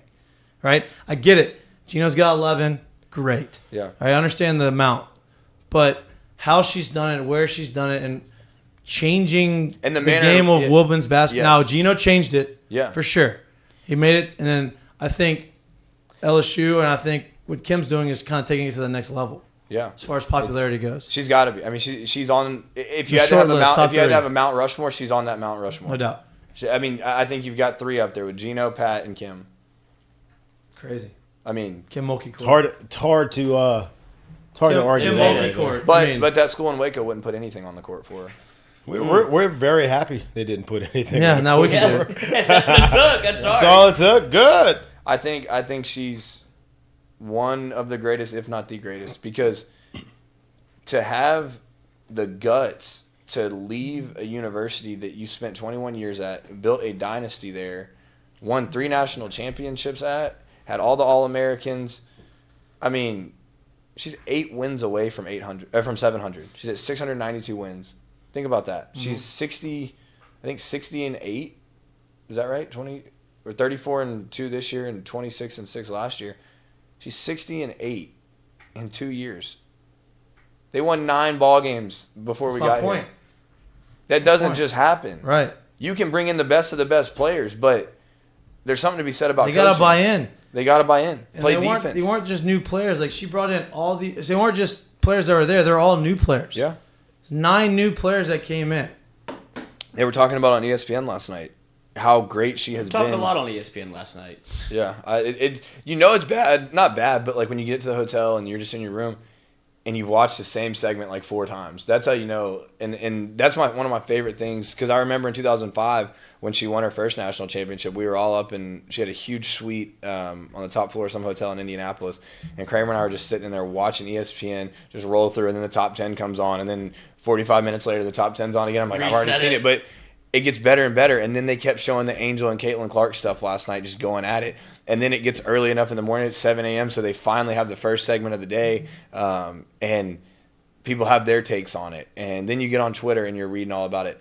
But Mulkey's ability to block out the noise and let her younger coaches, let her players do all the talking, she backs it up by winning and getting them to buy in. I love it. I know you're tired. I know you're exhausted. I'm good. So we're going to take a break. All right. We're going to let you go. I want to take a picture with that thing. Yeah, absolutely. We're all taking, the squad's taking a picture with it, no doubt. Got to. Dude, appreciate it. Dude, Unofficial, official hype man of We women's talked battle. this thing into. We did talk- we true. did. We talked- Hey, don't say maybe, might. Nah, you're coming back. This Monday. turned into Jay Johnson and Joe Ratty, the Natty Mondays, yes. Mondays. Yeah, I mean, we can change that text up there to Joe Natty if you want. There you go. Joe Natty. Joe Natty. Joe Natty. Oh Not my God. Ratty, Natty. Natty. These bags under my eyes. Ratty the Natty. Man. Hey, you deserve it. championship Those are bag, well-earned bags. It's all right. I'll get a lot of sleep coming up. No doubt. It's gonna be a fun couple of weeks. We've got a lot planned. we got the Parade We got on a Wednesday. Parade. Yeah, I was about to Parade say. on You don't Wednesday. get to sleep yet. It's gonna be crazy too. I know Johnny and Jordan had a meeting today. I'm not sure all the details. It'll probably be out all over social media tomorrow. I think it's at 6 or 6:30. 6:30. 6:30. It's a parade in my city, yeah. You get Boosie will probably be there. Shaq might be there. Both How of them great was social. Boosie That was cutting the great. nets down? I know. Unbelievable. Great. I mean, How great was it that Flage's music was playing? dude, crazy. Like Sick. and the one thing, and I was talking to Flage's mom the other night throughout the whole recruiting process, the biggest reason, and this goes back to why Kim's the best to ever do it. Kim never once said Flage couldn't be a rapper Right. and play basketball at the same time. And a lot of other coaches said, well, she's going to have to choose. Flage's the type of kid that'll get up at 5 a.m.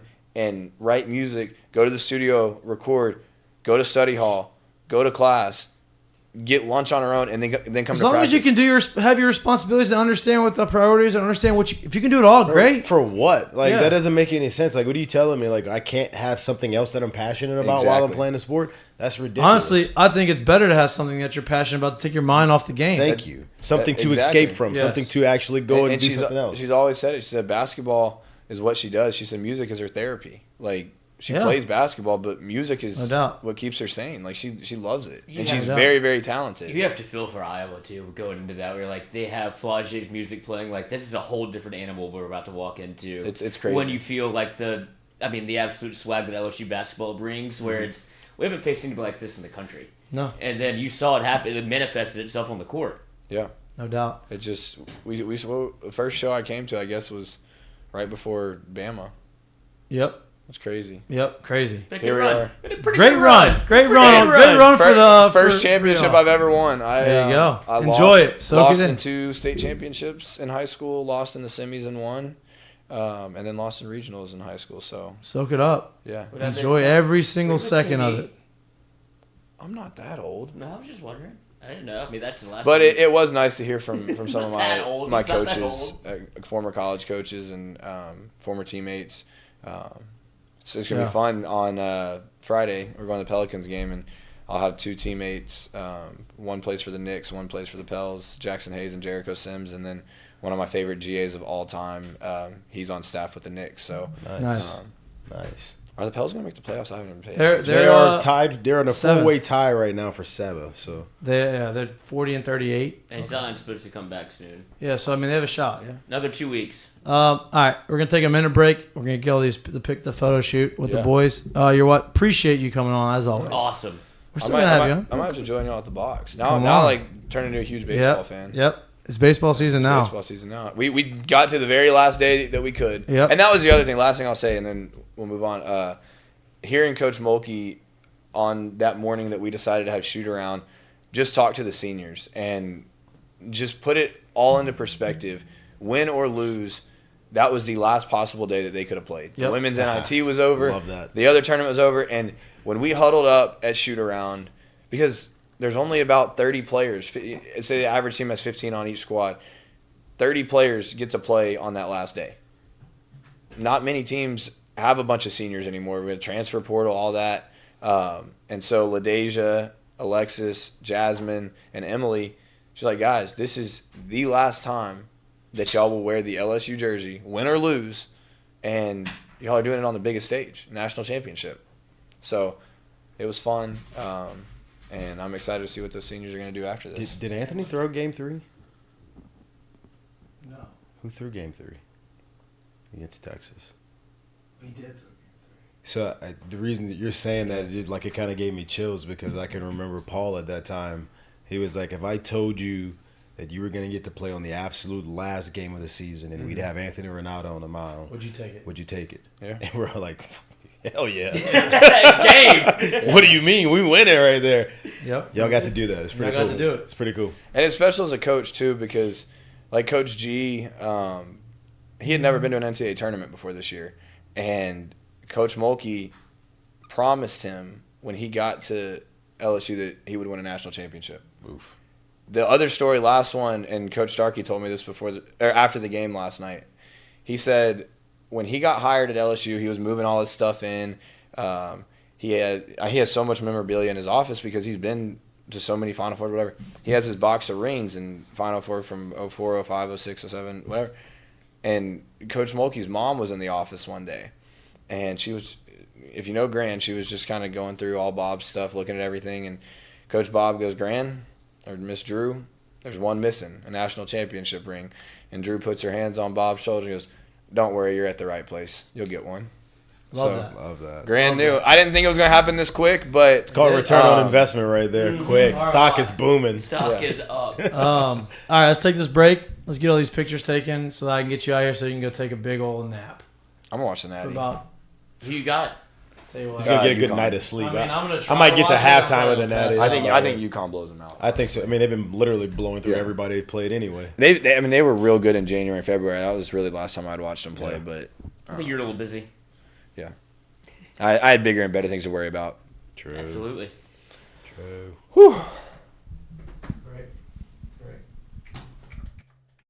Our friends at FCO Development. Okay. There we go. Let's give them a shout out. Right? I didn't give the read to it. FCO Development's a civil construct.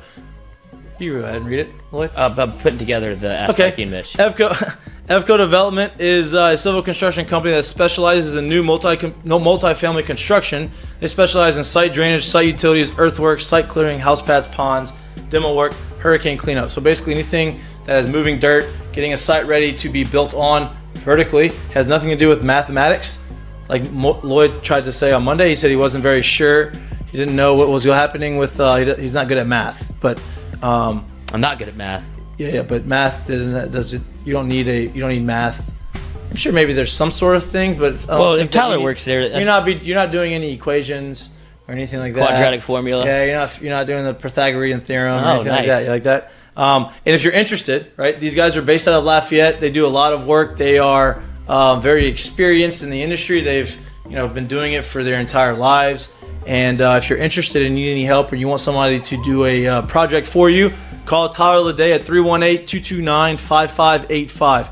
Again, the number is 318-229-5585. They are based out of Lafayette, but they will travel. They will come to you, and they're very good people. They're upstanding people, and they do a very good job. So our friends at FCO Development, Ask Mikey Mitch is brought to you by our friends at FCO Development. Well, you have the sticker on your head. Well, that's because we're brought to you by FCO. There you go. Every Who's single- FCO? FCO Development. There we go. FCO Keep Development. going. FCO Development is a civil construction company based out of Lafayette, Louisiana. They specialize in Math waved bye-bye to me long ago, so Huh? I never had a chance to work there. Like You what? math, engineering and all of that such. So, the smarter people. That Well, have- civil engineering. Let me explain to you how this works. The civil engineering is more about the earthwork and the ground, and you prep the land before you build vertically. And I don't know how much mathematics that they are actually doing Maybe Jay can tell us. in that spot. So I don't think the math excuse to you is a thing. But FCO Development, our friends. That's why you have the sticker on your forehead. I'm sure your friend Tyler Leday appreciates that. I have Tyler's number. I will announce that number later on whenever we give them another. But before we go into our break, I want to give a shout out to, like I said, we talk about us getting new partners, new sponsorships all the time. We have a new sponsor, and you've probably seen them on the top left corner in the little spinner logo. FCO Solutions. Our friends on at FCO, they're out of Lafayette. They're a civil construction company. They specialize in new multi-family construction. Right? If you don't know what civil construction is, it's okay. Probably a lot of people don't understand it. They basically get the land ready to be built vertically. Right? I'm giving you a little bit of a construction lesson here. I don't know much about it. I've learned it on the go. Right? They specialize in site drainage, site utilities, earthwork, site cleaning, house pads, ponds, demo work, and hurricane cleanup. So they do anything that involves dirt, basically, or the earth. And a lot of that gets done before, it has to be done before you are building whatever development you are trying to build. So our friends at FCO have been fans of the show. They are really, really good people. They're down there in Lafayette. If you know anybody from Lafayette, you do know me. J. Mitch is from New Iberia. I'll consider that Lafayette's 337 area code. There you go. 337 area code. They are unbelievable people. They do a very, very, very good job, and they are committed to growing and being the best at what they do. So I just want to give a shout out to our friends at FCO. Welcome back to Mik'd Up. We appreciate everybody who stayed with us throughout the entire course of these 2 hours. Why are you laughing at me? I just can't stop thinking about the Boosie video, him cutting Cutting nets down off. some nets. It's so nets. Unbelievable, dude. That man lives in a spectrum of I love it, and I love every bit of it. If you missed the show, if you missed the first hour with Jay Johnson, you can go back and watch it. If you just missed that last interview with Joe the Natty Schwartz, then you can go back and rewind it because it was great. It give you a little insight about what went on throughout the course of the locker room. We went on halftime, we went on before the game. Some of these, little nuggets that we're not privy to as fans of LSU women's basketball. Shout out again to LSU women's basketball for winning the national championship. We got to see the trophy, brought the trophy. Hopefully, whenever it's ring day next year, we get the rings in here too to see them. But with that said, the show's winding down, so we got to get down to our seggies and Lloyd's mistake of the day, which is brought to you by our friends at Doe's Eat Place. What is the mistake of the day? Oh, I got a bunch of notes in here. Let me get down to the bottom. Oh my God, that's a good one. This is unfortunate that it happened this way, but I'm glad that they got everything ironed out. But the mistake of the day brought to you by Doe's Eat Place. Doe's Eat Place, which we will want. But now we have Doge all over Twitter, which is unbelievable. I don't know what's happening with the world, but Who? cool with it. The Dogecoin. Oh my God. He replaced the bird with the Dogecoin dog. If you haven't been on Twitter lately. Oh, I haven't. Okay. I mean, it's cool. Whatever. I don't know what's going on. But mistake of the day, brought to you by Doe's Eat Place, is LSU security not being able to have any feel for the moment and know what's going on. Is that LSU security or is that the stadium security? I guess stadium security. I don't know. I don't want to blame it on LSU security in general of just not knowing that you don't know who Simone Augustus is, and you don't know that she's decked out in LSU gear, and then you have Mariah Taylor, who has a feel for the moment. Maria Taylor, Maria Taylor, who has a feel for the moment, tries to give her a press pass to get into the game, and then security finally wises up and gets her in, which I thought was obviously the best case scenario because been there, I think, 3 times in a row, never was able to win a Final Four, but is probably the most important woman in LSU basketball players' history. And so there's the video of that going on right now. Where's Maria Taylor now? She's not with ESPN anymore, huh? I'm not exactly sure who she's with. I don't know. There was with that other whatever happened with ESPN. That's That was with the other girl that did. Rachel Nicholas. There you go. Whatever. I don't know where she. I mean, she's obviously doing well.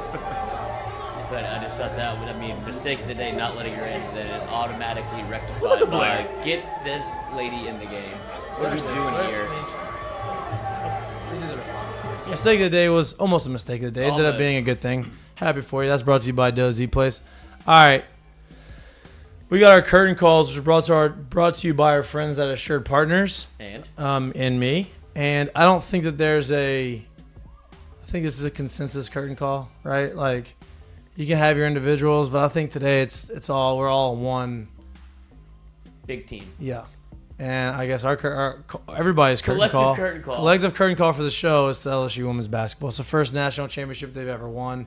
It's in Kim Mulkey's second year, and she lied to us. There's a lot of storylines that have been talked about throughout the course of the year, and I feel like every single one of those players that had that storyline or coaches that had that storyline had a big moment in yesterday's game. And congratulations, because it's hard to do. It's hard to win championships, and they did it in year 2. Yeah, there's gonna be a few more to come. That just from my perspective is my curtain call goes to Alexis Morris because of what she was tasked to do earlier on in the game, which was obviously not provide a lot of offense. You had to check Caitlin Clark all game, and I figured that, Joe hit on it a little bit with not being able to have your legs, whatever, and then for her to come out in the fourth and score 19 and pretty much put the team on her back and say, I'm not letting this lead go away. Right. And for her to have that shot making in her career the right way, she gets to lead the band today. Like all of that, she deserves it all because she's had a tumultuous career, comes back, plays under Kim Mulkey, gets the win, gets a national championship after missing one with Baylor when she was kicked off that team. And so I think she said, this felt like I got a redo. I got to finally make good on my promise to Kim. I thought that was an unbelievable storyline, and the way that she ended it was perfect. No doubt. Shout out. I'm right there with Mikey, though. The entire staff, the players, just everything. Support staff, fans, everybody with it. Congratulations, LSU. Back on top again. Earned it. Bob was retired. Good. Feels good. I love it. Feels good to be on top.